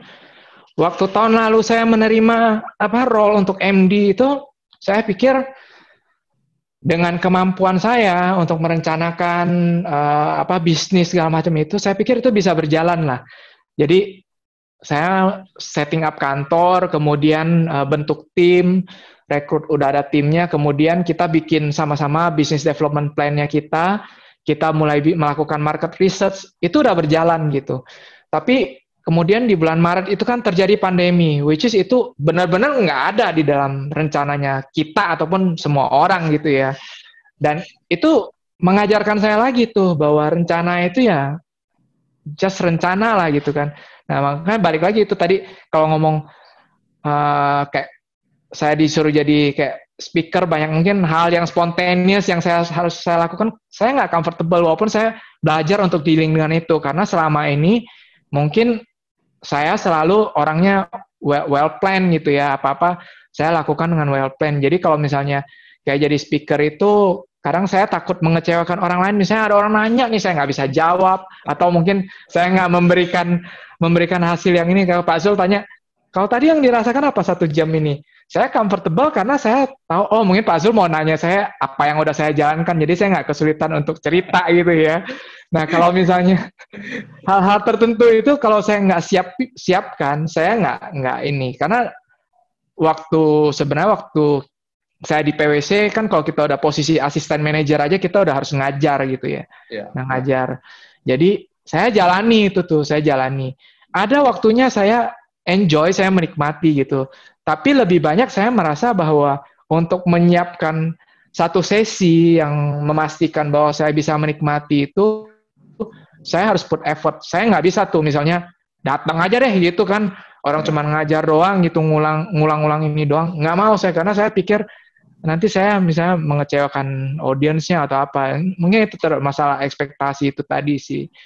Juga jadi kalau misalnya ngomong pernah nggak nih public speaking? Saya misalnya kayak untuk di event atau seminar atau apa ya, mungkin yang bisa memaksa saya melakukan itu hanya karena saya udah committed sama satu role. Misalnya contoh kayak di CPA Australia, Oke. pada saat saya terima sebagai chairperson atau presiden untuk CPA Australia. Dalam event-event CPA Australia, kalau event formal itu mau nggak mau saya diminta misalnya, you have to deliver opening speech atau closing speech ya, mau nggak mau lah. Tapi jadinya sebelum saya melakukan itu, again saya planning, saya lakukan dulu, saya tulis dulu, saya lakukan persiapan lah, which is menurut saya it's not time consuming, it's worth it at the end, tapi it takes time. Karena kalau misalnya saya suruh datang aja ke situ ngomong, mungkin saya nggak bisa gitu sih. Itu mungkin kaitannya sama personal branding, itu salah satu yang mungkin sebenarnya saya melihat it's something that can be a really key driver buat bantu saya untuk personal branding ya. Jadi influence, jadi motivator ngomong sama orang gitu, tapi saya hanya comfortable melakukan itu dalam lingkungan yang bikin saya enak aja gitu. Baik. Kan ada dua hal nih Pak, saya lihat. Pertama, bicara tentang public speaking-nya sendiri. Kedua, tentang mungkin terkait dengan seorang yang sangat highly compliant, ya. Background 25 tahun di auditor, lihat ya. Jadi ada kekhawatiran kalau Bapak tidak bisa deliver sesuatu, gitu ya. Sehingga Bapak tidak suka sesuatu yang serba quote-unquote mendadak. Iya. Mendadaknya tidak mendadak sekali, karena kan orang kirim invitation ke Bapak. Betul. Namun, apa yang Bapak bayangkan tentang kemungkinan membuat sebuah series of talk yang Bapak lakukan, bisa dengan talk yang Bapak buat sendiri, atau dengan lembaga-lembaga yang sudah punya rencana 1-2 tahun ke depan bahkan, di mana it's more like you apply to them, bahwa Pak Herwan yang mau bicara di tempat-tempat itu, dibandingkan mereka yang meng-invite Bapak. Kalau mereka meng-invite kan Bapak serasa kayak ditodong gitu. Yang apply, kan kita pernah dengar ada international conferences gitu. Iya. Ada exhibition, convention, dan sekarang lebih banyak secara virtual dengan kondisi ini. Nah, kalau itu Bapak lihat sebagai sebuah avenue di mana Bapak bisa menyampaikan concerns Bapak and also your knowledge gitu. Namun dalam suasana yang Bapak punya kontrol. Bagaimana itu? Masih saya consider sih. So far masih saya consider, tapi so far kalau balik lagi ke masalah personal branding itu tadi ya, saya masih memilih mungkin kayak network kecil. Jadi kalau misalnya saya pikir, oh ini komunitas yang saya bisa sharing dan saya yakin saya bisa create impact nih di situ. Nah, saya openly speak di situ. Misalnya contoh ya, dalam board meetings gitu. Di dalam board meetings, walaupun misalnya katakan saya meeting di company, saya jadi audit committee. Di situ ada komplit BOD, BOC, ada pejabat-pejabat penting lainnya lah. Tapi di situ, karena saya tahu role saya, peran saya itu, di situ saya bisa share experience saya dengan fluent gitu. Nggak ada restriction. Nah, tapi kalau misalnya dengan audience yang saya nggak terlalu jelas background-nya gitu, saya masih agak, nah itu tadi masih struggling tuh. Kalau misalnya kayak di CPA Australia, saya pernah bilang, oke, waktu itu misalnya mereka, atau IAI ya, boleh nggak sih tolong kita misalnya untuk dengan mahasiswa-mahasiswa deh, misalnya kalau kelompok kecil gitu, oke lah kalau misalnya itu sharing experience saya. Saya pernah juga misalnya waktu itu bantu PwC untuk rekrutmen ke kampus, sharing experience. Nah itu saya bisa lakukan karena saya merasa comfortable, apa yang saya lakukan itu akan ada impact dan akan ada manfaatnya gitu. Nah, terkadang kalau misalnya jadi pembicara seminar, saya sering lihat orang itu lebih banyak apa ya, kayak pertama mungkin ada mereka pada saat ditunjuk dibayar gitu ya, ada yang memang ya professional speaker gitu. Saya nggak ngincer itunya. Terus kedua, mungkin ya mereka pikir 1 jam itu saya bisa ngomong apa aja lah gitu kan, toh juga orang nggak akan inget gitu. Nah itu saya belum bisa tuh switch my mind to go to that direction gitu loh. Oke. Apa yang Bapak bayangkan selain katakanlah menulis tadi seperti di LinkedIn, berbicara di forum yang besar, karena Bapak lebih suka dibicara di forum yang kecil, yang Bapak kenal audiensnya. Apa hal yang mungkin Bapak bisa bayangkan supaya lebih banyak orang yang mengenal Bapak? Karena kan tadi salah satu yang Bapak ingin pastikan adalah dalam waktu 20-30 tahun ke depan, Bapak itu nggak mau fully retired. You still want to have work, ya kan? Hanya tidak mau yang diikat oleh satu lembaga. Sorry Pak, minum dulu ya Pak ya. Silakan, tambah saya juga ya.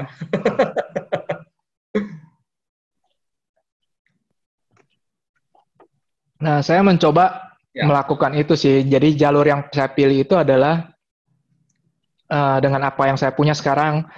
Saya kan selalu make sure bahwa pada saat di review performance saya ya, as a audit committee atau komisaris itu, saya deliver value ke shareholders. Biasanya di dalam shareholders meeting itu kan, sebagai komisaris kita ada evaluasi gitu, dan so far, so good. Nah, saya berharap message itu bisa ada echoing-nya gitu kan ke yang lain sih. Kemudian juga lewat komunitas di mana network-networknya udah saya build. Saya merasa lewat komunitas itu dari sisi capability mungkin mereka nggak terlalu mempermasalahkan. Cuman masalah itu tadi sih, masalah preferensi saja, bahwa misalnya, oh Herwan itu kan nggak kenal lah sama menteri, siapa nggak kenal sama ini juga pejabat ini, nggak cocok lah dia jadi komisaris kita gitu. Orang kan berpikirnya gitu, karena saya murni profesional. Itu yang saya masih overcome dengan extend network saya sih, dan itu yang saya coba lakukan.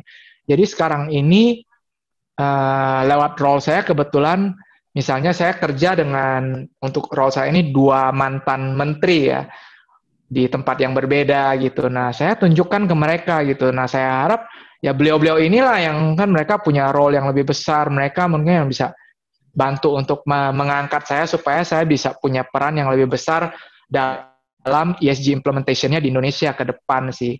Karena so far kalau dari sisi performance saya sih nggak dapat feedback yang negatif selama saya menjadi komite audit maupun komisaris. Cuman karena yang hadir di situ hanya BOD, BOC company itu aja belum terlalu besar gitu loh poolnya.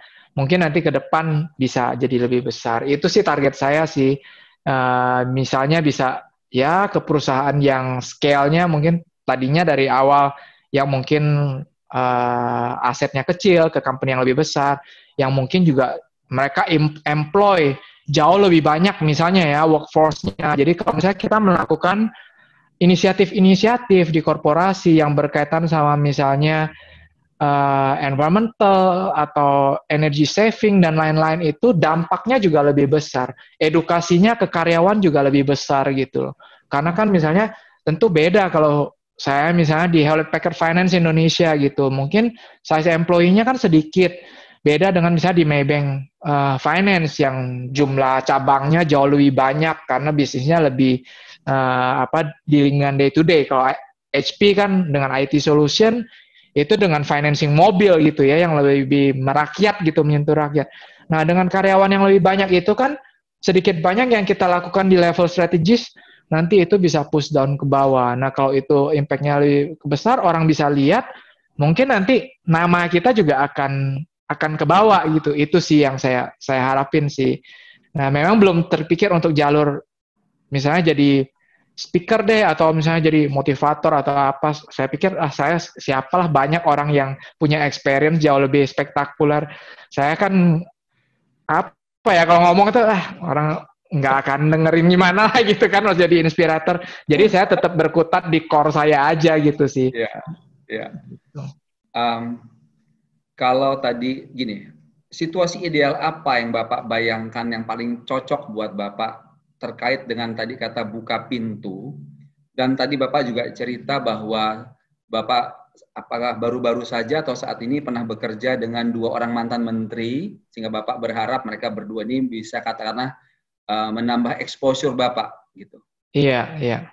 Ini kan ada sebuah fakta yang saya belum tahu seperti apa kelanjutannya dengan 2 mantan menteri ini. Satu sisi Bapak tidak menganggap bahwa menjadi public speaker adalah hal yang cocok nih sesuai dengan karakter Bapak. Bapak sering katakan butuh orang yang buka pintu. Nah, kondisi ideal yang seperti apa sih buat seorang Pak Herwan? Kondisi buka pintu ini sebenarnya Bapak bayangkan itu seperti apa Pak buka pintu itu? Memberi saya kesempatan sih untuk misalnya masuk dan berkontribusi untuk company itu ya. Misalnya saya ambil contoh gini deh. Saya kan 20 tahun lebih berkarya di industri tambang. Jadi dari tahun kedua saya udah mulai fokus di industri tambang gitu. Dan saya kerja di perusahaan multinational, second largest mining group ya in the world gitu. Itu knowledge-nya banyak sekali gitu yang saya lakukan. Tapi setelah saya selesai di situ, saya selesai di Freeport, kemudian kan saya udah nggak di industri itu lagi. Walaupun sebagai MD di AWR Lloyd itu mereka juga tetap serving mining industry, tapi saya kan nggak di dalam manajemennya. Nah, sementara negara kita misalnya ini kan kaya resources. Saya membayangkan sebenarnya I can do something gitu loh untuk helping companies misalnya, I don't know, state-owned companies misalnya yang bergerak di bidang tambang gitu kan. But again, back to network, transparansi, etc. lah ya. And of course, above all, everyone have their own personal interest gitu, yang saya nggak perlu detailin. Jadi, I never get a chance to help them gitu. Walaupun lewat role saya di Vale misalnya, karena Vale itu sekarang juga akan jadi salah satu akan melakukan divestasi ya ke Mine ID, which is dulunya Inalum. Jadi sedikit banyak saya kalau melakukan sesuatu yang bagus buat Vale, so it also have the effect to inilah Mine ID lah gitu. That's something that I want to do gitu kan. Tapi saya ngerti sih, saya nggak bisa gitu aja bilang misalnya ke Mine ID gitu ya. Saya kan punya experience segini gitu loh. Why don't you put me in one of the subsidiaries untuk bantu gitu ya. Susah gitu loh, susah. Dan misalnya katakan untuk dengan knowledge saya gitu, untuk BUMN saya yakin sih sebenarnya di hati kecil saya bisa bantulah misalnya kalau untuk masalah governance gitu ya, awareness untuk finance di perusahaan BUMN yang membutuhkan profesional itu, saya bisalah compete dengan talent pool misalnya yang sekarang ada di Kementerian BUMN gitu ya. I have something gitu yang mungkin differentiate myself gitu ya. Tapi question yang selalu juga ada di behind saya, di belakang kepala saya itu, is that something that I want to do gitu kan? Maksudnya, is that the impact that I want to create gitu? Doing that in through the state-owned enterprise, or I remain in private sector gitu. Itu satu ini siapa pergulatan yang belum selesai, karena di satu sisi saya berpikir instead of mungkin ya masih di sektor komersial atau apa, toh saya kan udah mulai bergerak ke arah itu tadi sosial gitu kan. Jadi saya juga udah mulai membina jalan ke arah yayasan gitu misalnya. Karena saya lihat kedepannya pada saat retired, mungkin yang bisa contribute istilahnya benar-benar impact-nya nyentuh orang, ya social enterprise gitu. Kita ngomong company memang secara tidak langsung company atau employer itu istilahnya menggaji karyawannya, pasti karyawannya kan secara sosial di look after welfare-nya gitu. Tapi kalau misalnya sosial kan beda lah perspektifnya kan. Nah, saya udah menuju ke sana karena itu saya mulai tahun lalu. Waktu itu sebenarnya saya pengen bergabung dengan satu yayasan yang sudah di level internasional, tapi karena di situ board-nya udah banyak, saya direkomendasikan oleh foundernya, dikenalkan ke Pak Andi Noya, dan Pak Andi memang kebetulan membutuhkan.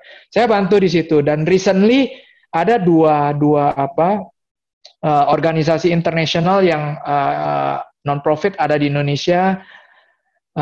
They approach me gitu kan. Saya udah give my willingness gitu untuk sitting in one of the committees, tapi proses itu terhenti, bukan terhenti sih, mungkin delay karena ada pandemi ini tadi, karena kan mereka jadi fokus untuk gimana mereka make sure organisasinya bisa sustain kan, karena mereka organisasi internasional, fund-nya itu tergantung sekali dari donasi yang datang dari organisasi internasional. Nggak banyak yang mereka dapetin sendiri fundraising-nya dari dalam Indonesia gitu. Nah, karena itu mereka jadi gimana nih caranya untuk secure fund itu tadi. Nah, ini sekarang mereka lagi fokus ke sana. Jadi saya belum bisa masuk sih, walaupun saya udah di interview sama board of trustee-nya gitu. Nah, itu tadi pilihannya kayak masih ini ada banyak cabang ya untuk membangun portfolio independen itu tadi mau ke arah yang tadi komisaris itu tetap tadi mau ke yayasan atau mau ya tadi kalau ada opportunity misalnya untuk bantu negara gitu ya bisa juga gitu. Tapi mau nggak ya misalnya istilahnya lu mau ada temen nanya lu mau nih menyusahkan diri sendiri misalnya kan udah tahu isunya saya kompleks atau yang kayak gitu-gitulah ya kan di situ kan bukan kayak sesuatu yang the same playground that I have always been gitu kan gitu sih. Pak Herwan ini mungkin getting peculiar. Kalau saya boleh bertanya, selama 25 tahun Bapak berkarir selama ini, lebih sering pola pindah kerja Bapak, lebih sering Bapak di-approach, apa Bapak meng-approach? Saya lebih sering di-approach sih. Makanya dalam ya, dan dalam karir saya itu kan saya jadi nggak pernah pindah kerja istilahnya karena kalau bukan karena dipaksa keadaan. Jadi sebenarnya waktu di PwC saya keluar waktu itu karena saya punya bayi satu di rumah, istri saya juga udah mulai part time, dia juga di PwC juga kerjanya, kita dua-duanya sibuk gitu ya, pasti kerjaan yang long hours. Kemudian datang tawaran dari Rio Tinto. Nah, saya pikir it's a perfect timing gitu. Instead of kita berdua ada di kantor yang sama, dia di financial service, servingnya saya di mining. Saya pilih, oke, saya ambil role CFO-nya, saya pindah ke Rio Tinto. That allows us to balance gitu kan. Walaupun istri saya kerja 3 hari seminggu di PwC. Karena waktu itu kita baru punya bayi yang umurnya kurang dari setahun waktu saya accept role itu. Jadi ada kondisi seperti itu. Pada saat di Rio Tinto, seperti saya bilang di awal, saya pikir itu mungkin pekerjaan full time yang sampai saya pensiun gitu. Tapi ternyata karena ada kewajiban untuk divestasi Freeport, share-nya Rio Tinto di Freeport yang akhirnya mereka willingly untuk jual gitu ya. Waktu itu shareholders-nya Rio Tinto bilang, "Oke, why don't we offer our portion then yang 40% itu ke government." Nah, dan konsekuensinya itu kan the last remaining asset waktu mereka melakukan itu. Sebelumnya waktu saya join sih banyak projectnya. Waktu itu masih lumayan banyak projectnya. Karena ya memang, again, this back to the regulation. Karena view-nya foreign investor, bukan view-nya saya, bahwa Indonesia itu nggak terlalu mining friendly buat foreign investor. Jadi investasinya ditarik terus. Mereka jadi nggak nanamin uangnya lagi di Indonesia. Jadi bisnisnya menurun terus kan. Nah, konsekuensinya the last asset itu Grasberg, which is mereka decided untuk Grasberg waktu dikasih valuation yang bagus, mereka jual. Nah, itu juga begitu mereka tutup kantor, ya saya nggak mau kan, kehilangan kerjaan saya di PHK di situ. Kemudian saya sebenarnya pikir saya udah punya beberapa role audit committee, saya lanjutin. Terus dari VP Finance-nya Freeport saya ditawarin, kamu datang deh bantu kita 6 bulan, bawa timnya sekalian semua, ya kan, untuk bantu kita selama masa transisi. Jadi akhirnya saya ke sana, saya bawa tim saya tuh, ada 6 orang di bawah saya yang saya bawa ke sana, dan mereka sampai sekarang hari ini masih ada di Freeport, bantuin di Freeport. Tapi karena saya dilihat lebih di posisi yang agak heavy, setelah 6 bulan mereka pikir ada satu project yang tertinggal sih, yang belum diselesaikan, dan memang ada sesuatu yang membuat kita nggak bisa terus, jadi akhirnya saya nggak diperpanjang kontraknya. Itu jadi balik ke pertanyaan Pak Zul, saya nggak pernah actively sih looking for, unless for ini ya kayak komisaris sama audit committee, I'm actively letting people know gitu loh, my network, this is what I want to do. Jadi mereka lihat, oke, kalau misalnya kayak gitu, dari sejak saya resign dari PwC, saya udah bilang, ke depannya saya pengen jadi independent commissioner atau audit committee member, risk committee member, so I can help more companies with the governance practices. Jadi teman-teman saya itu tahu, teman-teman partner-partner di PwC, akuntan-akuntan yang teman saya bergabung, saya tahu. Itu yang kalau dibilang aktif, saya aktif sending that message to them gitu. Jadi makanya saya di approach karena mereka tahu saya mencari, tapi memang saya nggak bisa actively kayak job seeker untuk yang itu karena role itu nggak pernah diiklankan. Jadi saya nggak bisa apply gitu loh. Kalau untuk role komisaris atau ini, balik lagi ya tadi itu konsepnya bahwa itu dari orang-orang dekat yang selalu dipilih kan. Ya. Itu sih. Pak Herwan, tadi kan karena Bapak katakan bahwa Bapak selalu ingin aktif dalam waktu 20-30 tahun ke depan. Bapak tidak mau fully retire. Iya. Kemudian selama 25 tahun berkarir selama ini, Bapak adalah orang yang selalu di-approach, diminta orang lain berbasis kompetensi, pengetahuan Bapak, kemampuan Bapak. Adakah Bapak merasakan kegamangan antara perubahan situasi 25 tahun kemarin dengan 25 tahun ke depan, katakanlah, dan Bapak kaitkan ini dengan kata-kata buka pintu tadi? Kegamangan kayak gimana ya maksudnya Pak Zul? Tadi kan Bapak katakan Bapak punya misi besar, ingin bisa meng-create impact dengan melakukan akselerasi awareness. Bapak ingin masuk dalam lingkungan-lingkungan korporasi atau lembaga-lembaga yang punya impact sebesar mungkin. Gitu ya. Namun Bapak juga merasa bahwa mereka itu belum tahu sepenuhnya gitu bahwa Bapak punya value itu dan bisa mendeliver itu meskipun Bapak tidak harus 100% ada di tempat mereka. Gitu. Nah, di sini kan ada semacam gap antara ekspektasi Bapak dengan apa yang mereka pahami. Di satu sisi, Bapak juga tidak terlalu suka public speaking atau bahkan approach orang menyampaikan tentang apa yang Bapak bisa. Karena selama 25 tahun ini bisa jadi Bapak itu selalu dikenal dengan orang yang punya kompetensi dan orang langsung cari Bapak. Bukan Bapak yang mencari. Sementara di hal yang baru ini tentang awareness dikaitkan ESG ini, tidak semua orang aware. Tadi Bapak katakan juga, mereka masih butuh edukasi. Ini masalahnya soal buka pintu. Atau siapa yang mempromosikan Bapak ke mereka ini. Nah, sebelum kita bicara tentang bagaimana proses buka pintu atau siapa yang bisa buka pintu buat Bapak, Bapak merasakan ada nggak keterhubungan antara pengalaman Bapak selama 25 tahun yang selalu dicari orang, melihat 25 tahun ke depan, Bapak melihat area-area baru yang Bapak ingin masuk, dan sementara itu, quote-unquote, Bapak belum dicari. Iya, saya pikir salah satu challenge-nya buat saya adalah banyak posisi-posisi tersebut itu diisi orang-orang yang usianya lebih mature daripada saya. Itu salah satunya, salah satu faktor. Jadi saya pernah bertemu dengan mantan bos saya gitu ya, mantan partner dari PwC. Kemudian kan ditanya, Herwan sekarang ngapain aja nih selain ya CFO waktu itu? Oh, saya mulai menjajal Pak jadi audit committee. Terus kemudian dibilang segini sama mantan bos saya itu, kamu ini kan usianya masih muda, udahlah jangan berebutan lahan sama kita yang udah pensiunan. Itu kan kerjaan pensiunan gitu. Saya jadi nggak enak gitu kan. Maksud saya, iya.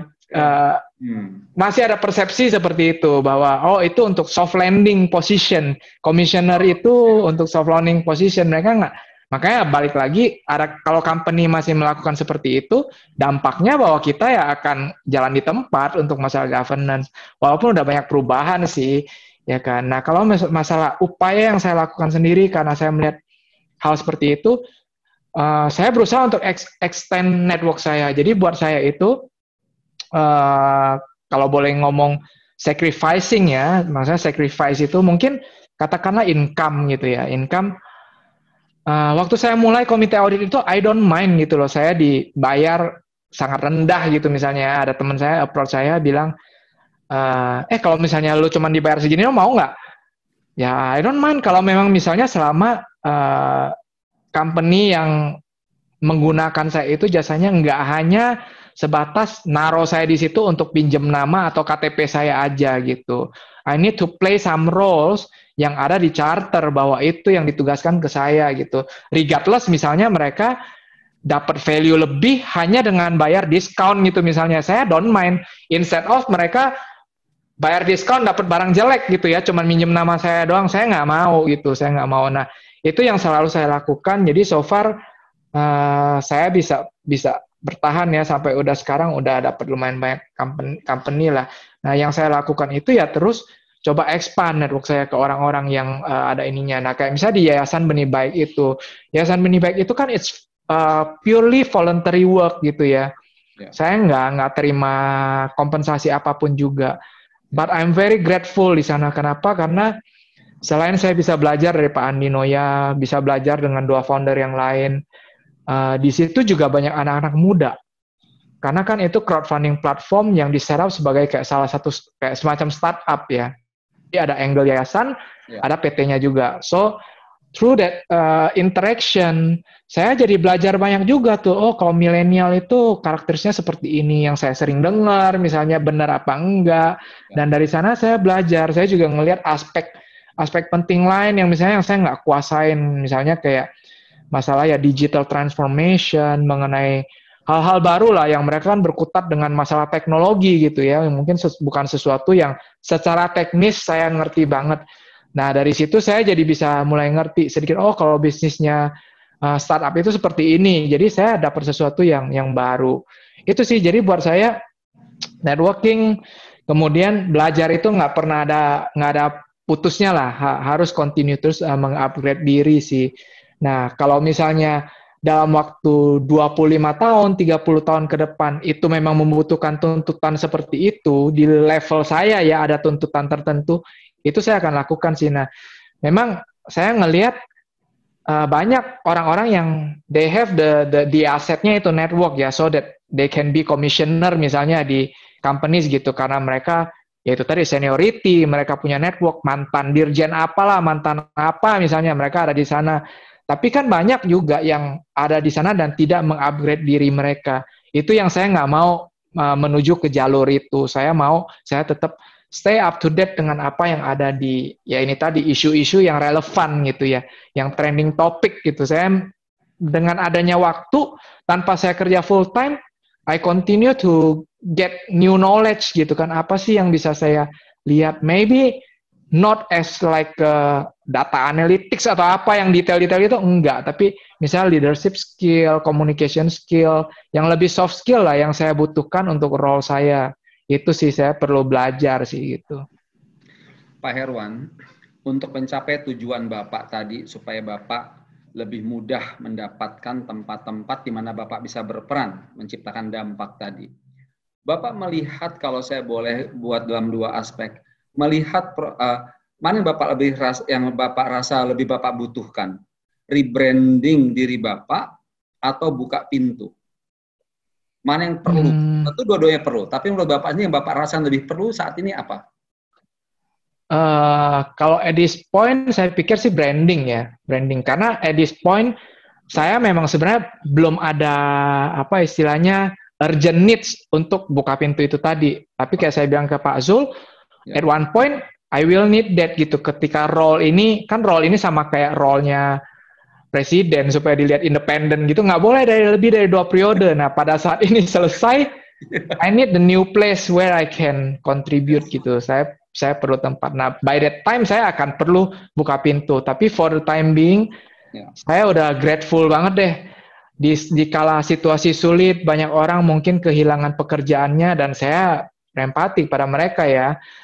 Saya masih punya gitu loh role seperti ini gitu, yang masih istilahnya mencukupi kebutuhan saya lah gitu kan. Dalam konteks rebranding ini Pak, kalau boleh, apa yang mau Bapak sampaikan? Let's say if it's an elevator pitch, dalam waktu 1 menit, kalau Bapak ingin menyampaikan who you are now, who you want to be known as, apa Pak yang Bapak ingin sampaikan kepada orang? Saya pengen dikenal sebagai itu sih, profesional yang can create impact ya through independent roles and help the companies untuk growing sustainably gitu. Okay, so a professional who can help create impact through independent roles. Iya. Wah, saya cepat juga ngapalnya ya. Karena saya nggak mau deh, misalnya ya udah kerja sini sama kita, I pay you your compensation, but let go all your other roles gitu. Saya udah berapa kali di approach sih, why don't you come and help us, our group gitu kan, misalnya lokal konglomerat, tapi ya jangan bagi-bagi fokus ya, cuman buat kita aja gitu. Ya memang tetap create impact di situ, sharing knowledge, tapi saya nggak ngelihat itu yang saya mau. Karena mungkin ada ada satu faktor lain, ini ngomong soal lebih ke arah personal interest atau egonya saya jadinya ya. Dengan saya di banyak tempat itu kan saya jadi lebih banyak visibility-nya, Pak. Jadi saya belajarnya juga jadi lebih banyak. Di samping saya contribute ke lebih banyak, saya dapat balik juga lebih banyak. Nah, dari tadinya misalnya saya di industri tambang, kemudian waktu saya mulai membuka diri, saya jadi tahu tower telco itu seperti apa, multi finance seperti apa, hotel bisnis seperti apa, terus ban seperti apa. Karena kan di tiap kali meeting itu mereka akan ada ya competitor analysis segala macam. Jadi saya tahu petanya. Jadi saya belajar menyerap ilmu-ilmu baru gitu loh. Ini menarik karena Bapak udah sangat clear sekali tentang brandnya Bapak. Tapi tadi komentar balik dari katakanlah beberapa grup konglomerat minta Bapak ya nggak boleh bagi-bagi dong, Pak Herwan di sini aja gitu. Iya. Kalau saya boleh tanya Pak, sejauh apa komunikasi yang terbangun antara Bapak dengan mereka ini untuk memastikan mereka paham bagian dari brand Bapak, creating impact through independent roles gitu. Karena mungkin mereka kan terbiasa berkuasa, menguasai seseorang gitu kan, gitu. Apakah menurut Bapak mereka sudah betul-betul teredukasi dengan kata-kata creating impact through independent roles? Mereka melihat bahwa saya itu istilahnya apa ya, di luar profesional, yang di luar sesuatu yang norm gitu kan, yang normal gitu. Karena ya udah maksudnya kerja full time dong, kita nggak punya kayak roles yang istilahnya part time unless very senior as strategic advisor to owner gitu misalnya ya, keluarga konglomerat gitu, which is saya belum sampai ke level situ. Nah, mereka melihat kalau profesional ya udah kerja full time dong di kita. Again, unless balik lagi kalau misalnya kecuali target market saya adalah perusahaan TBK, which is memang komisaris itu role-nya ya seperti itu, nggak full time gitu kan, memang mereka independen. Nah itu sih, jadi saya masih gimana strengthening my personal branding gitu ya, supaya orang bisa accept, come on guys, walaupun saya belum 50 umurnya, tapi pertama saya nggak competing sama orang-orang yang pensiun, saya nggak mau juga di company yang misalnya hanya ngelihat role itu untuk pensiunan gitu, enggak. Saya pengen kalau saya masuk ke situ, I'll really contribute gitu ya, giving sharing my knowledge, experience, and make impact gitu loh. Make some changes lah to the company through the initiative gitu. Bukan cuman saya ya dibayar ya, oke lah kalau ada company yang memang mau bayar pensiunan untuk di sana pinjam nama segala, which is normal dan quite common gitu ya, di Indonesia masih banyak lah seperti itu. I'm not against that gitu ya, silakan. Artinya itu bukan tempat buat saya sih, gitu aja sih. Baik Pak Herwan. Sebelum kita melanjutkan ke tahapan berikutnya, kalau boleh sampaikan ke saya, per titik ini, apa yang sudah Pak Herwan dapatkan melalui proses coaching singkat ini? Dapat banyak insight sih Pak, bahwa ya saya harus menggali juga ya apa yang saya mau lakukan untuk branding itu tadi, lewat network apa yang bisa saya ingin. Which is sebenarnya in a way pertanyaan-pertanyaan itu mungkin belum terjawab gitu ya, atau udah ada jawabannya, tapi masalahnya memang it takes time gitu loh. Jadi nggak bisa dipaksa, it takes time, which I also understand gitu kan ya. Jam terbang, orang bilang itu pengaruh, ya saya ngerti gitu. Ada teman bilang, lu kan rambut putih aja cuman segini doang, belum semuanya, nggak bisa di posisi itu. Karena masih ada public perception, whoever that sits there. Misalnya, komisaris BUMN, yang ditunjuk di bawah 40 tahun, orang ribut gitu. Karena itu kan menunjukkan bahwa persepsi publik itu, bahwa ya jam terbang itu penting. Dan dengan 25 tahun saya sebagai profesional, saya meyakini juga bahwa itu salah satu yang harus ada gitu, bukannya nggak ada. Tapi it's not the only things yang guaranteed gitu loh. Bahwa orang kalau jam terbangnya, atau misalnya dia udah umur 55 atau 60, bahwa dia akan lebih pantas di situ dibanding orang yang umur 40. It's depending on the roles, expectation gitu kan, apa yang coba di-achieve gitu. Nah, itu tadi sih, kalau balik ke goals itu tadi, saya pikir dengan ngobrol ini, itu reopen and mengconfirm a lot of my understanding perjalanan saya gitu ya, bahwa apa yang saya lakukan gitu kan, challenge-challenge yang saya temui, dan juga semakin mengkonfirm bahwa ya saya harus patient juga untuk melakukan itu, nggak ada yang instan kan, makanya kan untuk create branding itu semua harus dijalankan terus lah, konsistensi gitu. Baik Pak, dengan mendengarkan apa yang baru Bapak sampaikan tadi, kira-kira kalau ada 1-2 hal, tindakan nyata sekali yang Bapak bisa lakukan dalam waktu dekat ini, apa yang Bapak akan lakukan untuk memperkokoh branding Bapak? Tindakan nyata ya? Iya. Kalau yang belum saya lakukan sih rasanya untuk stage saya sekarang ya, saya nggak kepikiran sih yang belum saya lakukan sih, kecuali itu tadi ya, public speaking ya. Itu yang mungkin saya belum nyentuh gitu.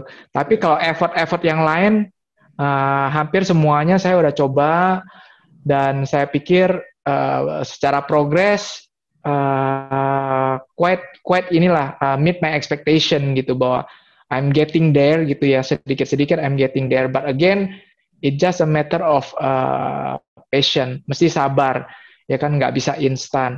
Which is karena itu kadang-kadang it's sort of like jadi kayak balik ke saya gitu. Jadi kadang kalau saya nggak lihat result, karena saya kan orangnya kayak itu tadi kan, udah planning segala macam gitu, ngelakuin sesuatu, saya pengen ada result gitu. Kadang kalau saya nggak lihat result, ada sedikit frustasi gitu. Tapi itu saya bisa overcome dengan cepat, karena saya pikir secara proses, secara ininya saya udah lakuin gitu loh. Inisiatif yang saya mau lakukan, yang bisa saya lakukan, udah saya coba lakukan.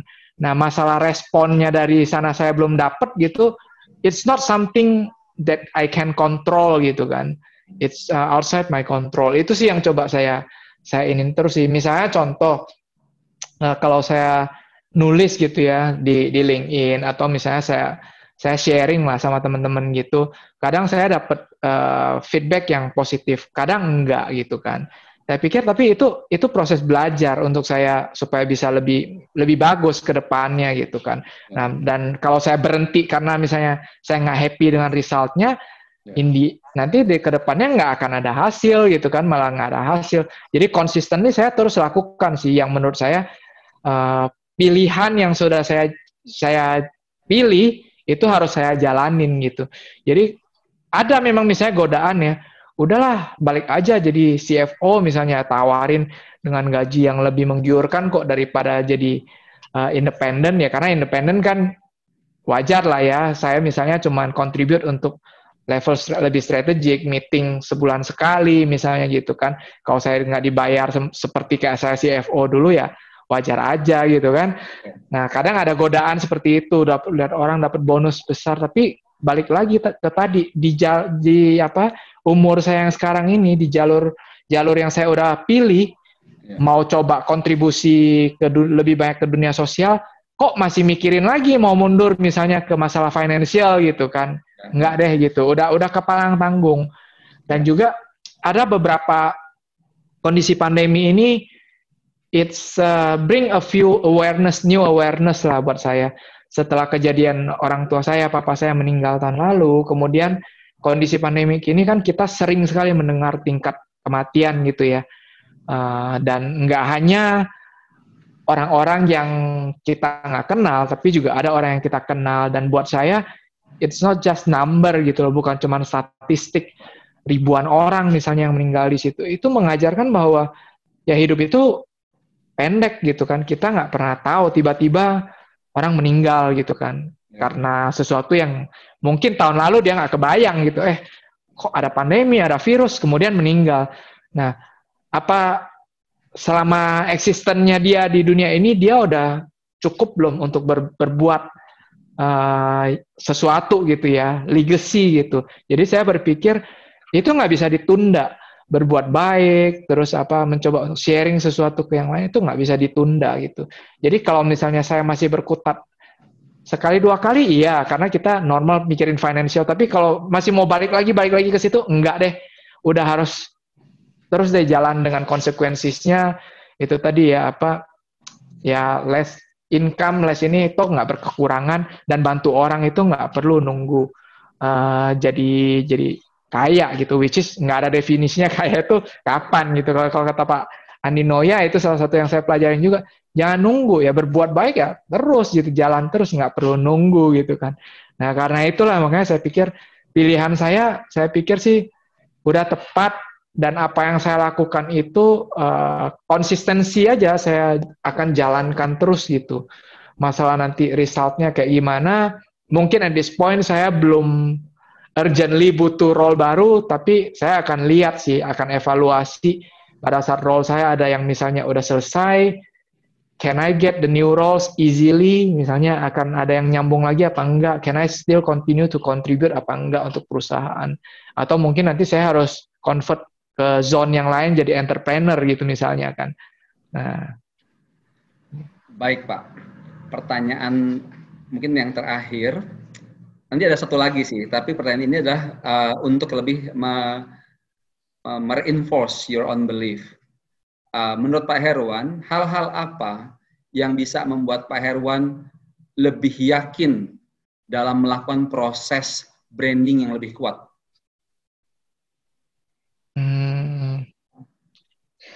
Apa ya?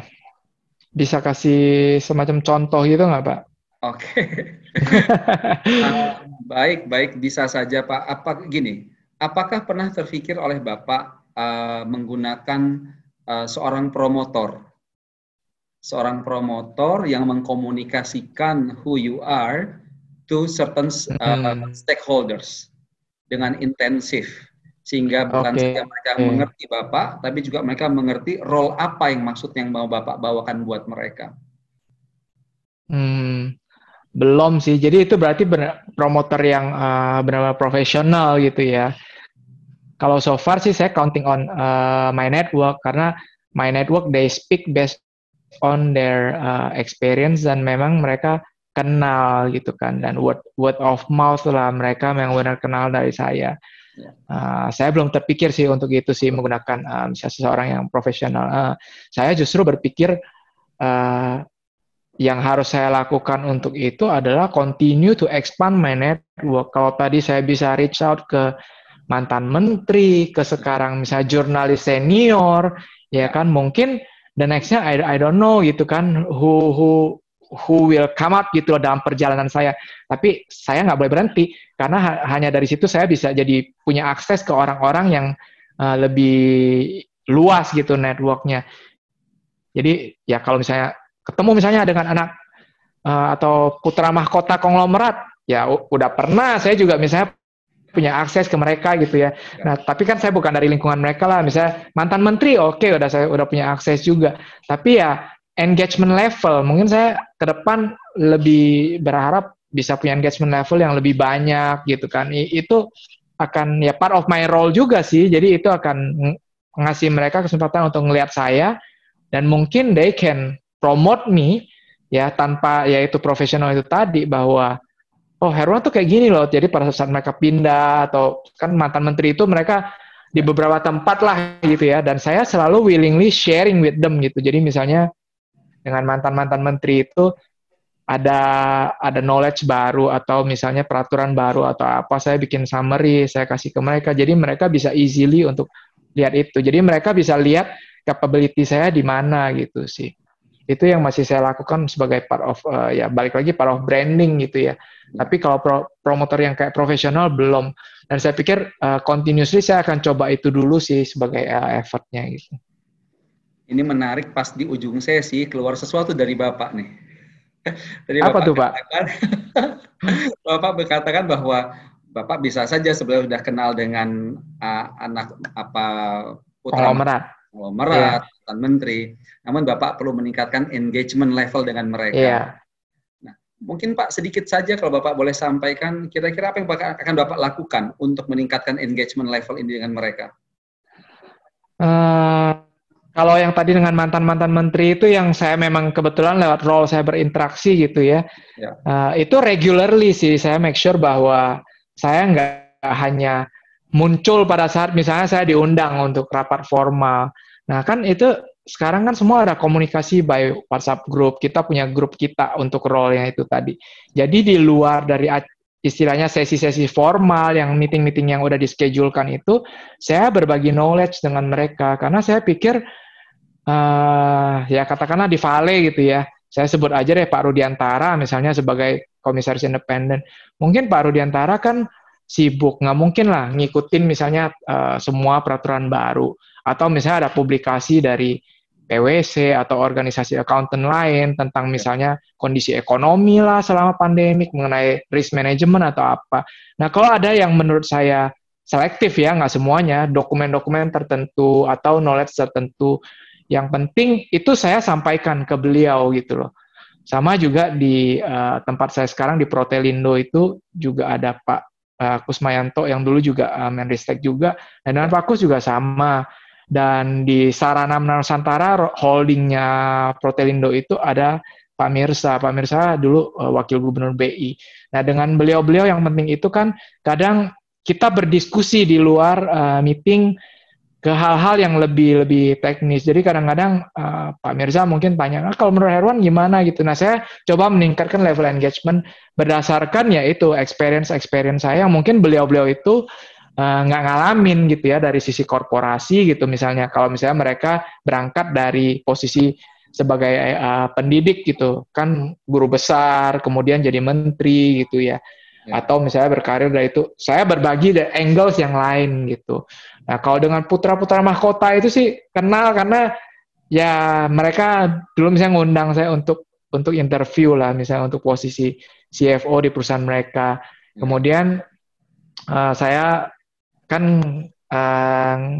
nolak ya akhirnya karena waktu masih di Rio Tinto waktu itu. Nah, sekarang kalau misalnya kebetulan ada siapa yang ketemu di forum ini, kenal dengan ini nggak? Kenal ya, kalau saya punya kontaknya saya WhatsApp. Saya ketemu sama ini loh, tapi nggak pernah ada engagement yang lebih ini sih. Karena saya tahu kadang-kadang to get their attention, it's a bit difficult kalau nggak ada formal engagement, karena kan mereka juga sibuk, dan yang di circle-nya mereka itu continuously feeding them with information kan. Jadi sometimes what we are doing it's not really have a good feedback lah gitu. Jadi kadang saya nggak terlalu banyak put effort ke arah sana sih gitu. Cuman kalau yang memang saya berinteraksi karena role formal, saya coba bawa di luar dari role formal itu, saya coba kasih sesuatu yang mungkin ya kayak value editnya dari saya lah gitu ya. Jadi mereka bisa lihat, oh iya saya punya tim yang lumayan proaktif, bisa kasih saya update, juga bisa sharing mengenai praktis-praktis yang mungkin mereka nggak alamin sendiri. Tapi saya alamin misalnya di Rio Tinto, saya alamin waktu di PwC, atau di company lain tempat saya jadi audit committee, praktisnya seperti ini. Saya update mereka, Pak, kalau di situ tuh seperti ini loh praktisnya gitu. Balik lagi itu tadi, kalau punya portfolio, enaknya gitu kan, kita bisa benchmarking gitu, instead of di satu tempat. Last question, Pak.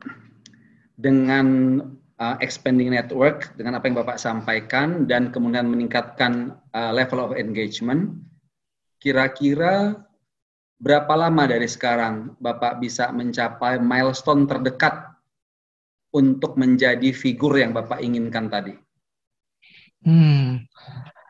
Saya nggak pernah ngeset itu secara spesifik sih, karena saya pikir itu continuous ini ya. Nah, untuk satu ini mungkin kalau misalnya planning, saya nggak ngasih timeline tuh. Kapan misalnya saya ini. Tapi yang saya coba lakukan adalah timelinenya waktu itu, pada saat saya memulai ya, setelah saya keluar dari PwC kan saya udah punya bekal waktu itu.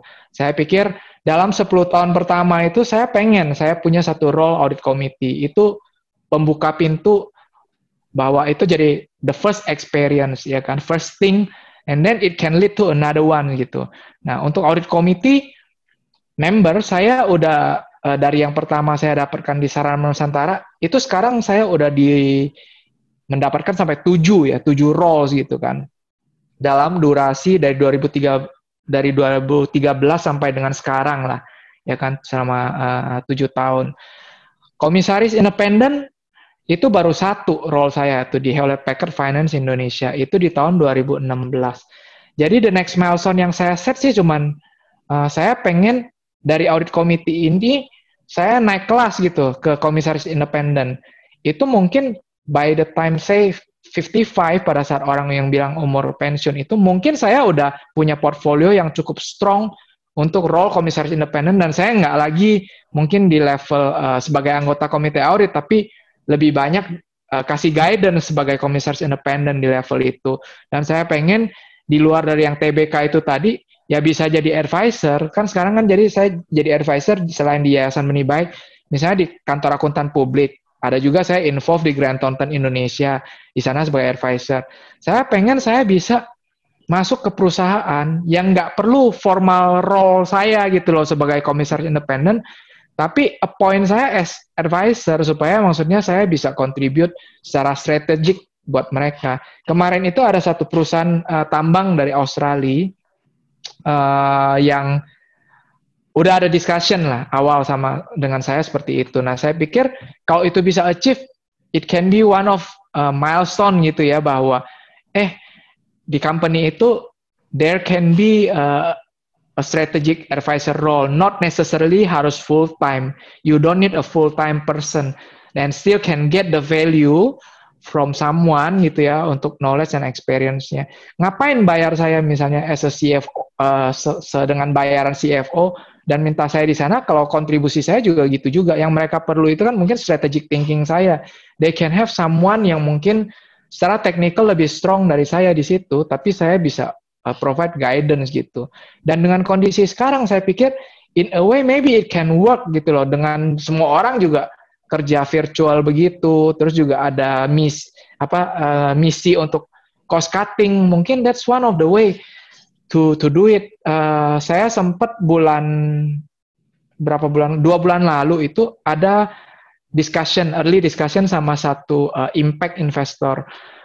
Mereka itu menanamkan uang investasi di beberapa SME gitu ya di Indonesia. Ada 4 apa 5 asetnya mereka. Mereka bilang kalau kita hire a full-time CFO untuk oversee all these companies nih, 5 companies ini, it's so expensive. Apalagi juga mereka juga ini lokasinya kan scattered, ada dari Sumatera sampai dengan ke Sulawesi. Nah, mereka bilang, we have an idea about having like part-time CFO or advisor gitu loh, untuk bantu dari sisi strategiknya. There can be like an accounting manager di tiap division gitu ya, di tiap bisnis, karena ini bisnisnya beda-beda owner gitu, dan mereka jadi investor.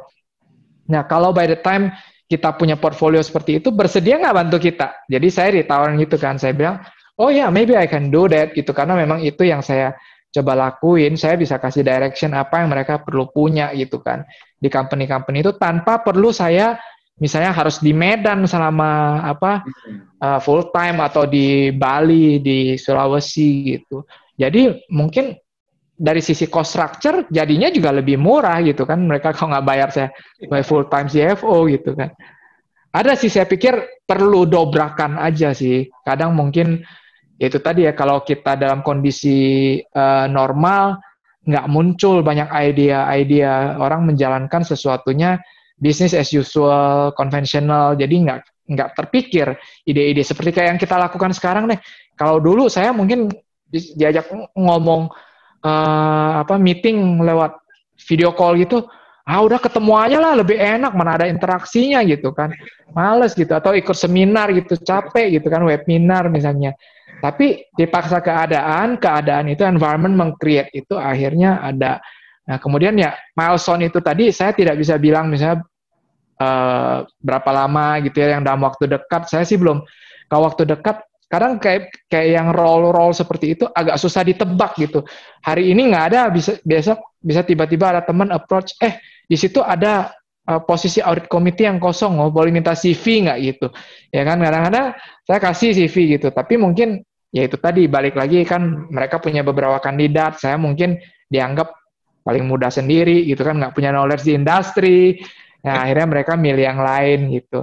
Tapi it's a process. Nah, dan saya menjalani itu dengan ya senang aja sih. So far saya senang sih. Jadi saya nggak menargetkan milestone, tapi the next step, next progress yang saya set itu regardless waktu adalah itu tadi, bisa step up ke role yang lebih important, which is as a commissioner yang ngasih direction gitu ya ke yang di bawah, atau sebagai strategic advisor di luar struktur, tapi saya tetap punya peran lah gitu. Baik, terima kasih banyak Pak Herwan. Kita Terima sudah kasih sampai Pak di Zul. ujung sesi dan ini Iya.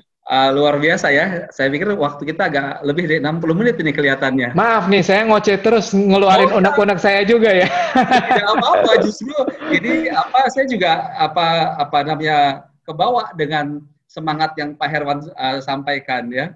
Iya, iya. Pak, kalau boleh saya minta tolong sampaikan apa yang Bapak rasa dan Bapak dapatkan dari proses coaching ini, Pak. Saya pikir kalau proses coaching itu dulu seperti waktu saya bercermin dari pengalaman saya waktu jadi auditor dulu ya, coaching itu tuh kita bukan instruktur gitu kan. Sebenarnya kan kita kan istilahnya merangsang juga si coach kita ini untuk berpikir gitu kan. Apa sih sebenarnya ada di benak pikiran mereka mungkin so that they can achieve their maximum potential gitu kan. Jadi mereka harus berpikir sendiri, bukan disuruh.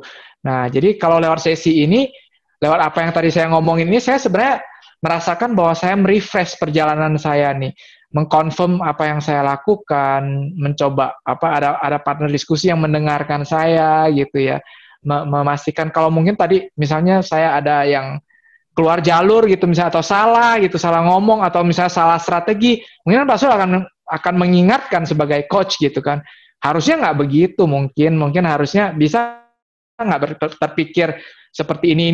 Nah, lewat pertanyaan-pertanyaan itu sebenarnya mendirect saya balik ke rel, ke track yang benar lah gitu kan. Gitu. Jadi saya pikir selalu senang sih ada partner untuk diskusi gitu. Baik Pak Herwan, terima kasih Pak. Terima Semoga kasih banget Pak. semua keinginan. Terima kasih banyak Pak Zul. Terima kasih. Dan ya kalau ada yang bisa saya bantu, tolong kasih tahu aja Pak. Iya, dengan senang Terima hati. kasih Pak. Selamat sore dan salam Selamat transformasi. sore, ya makasih. Saya izin tutup sesinya ya Pak. Ya makasih ya Pak Zul. Terima kasih. Selamat sore. Sore.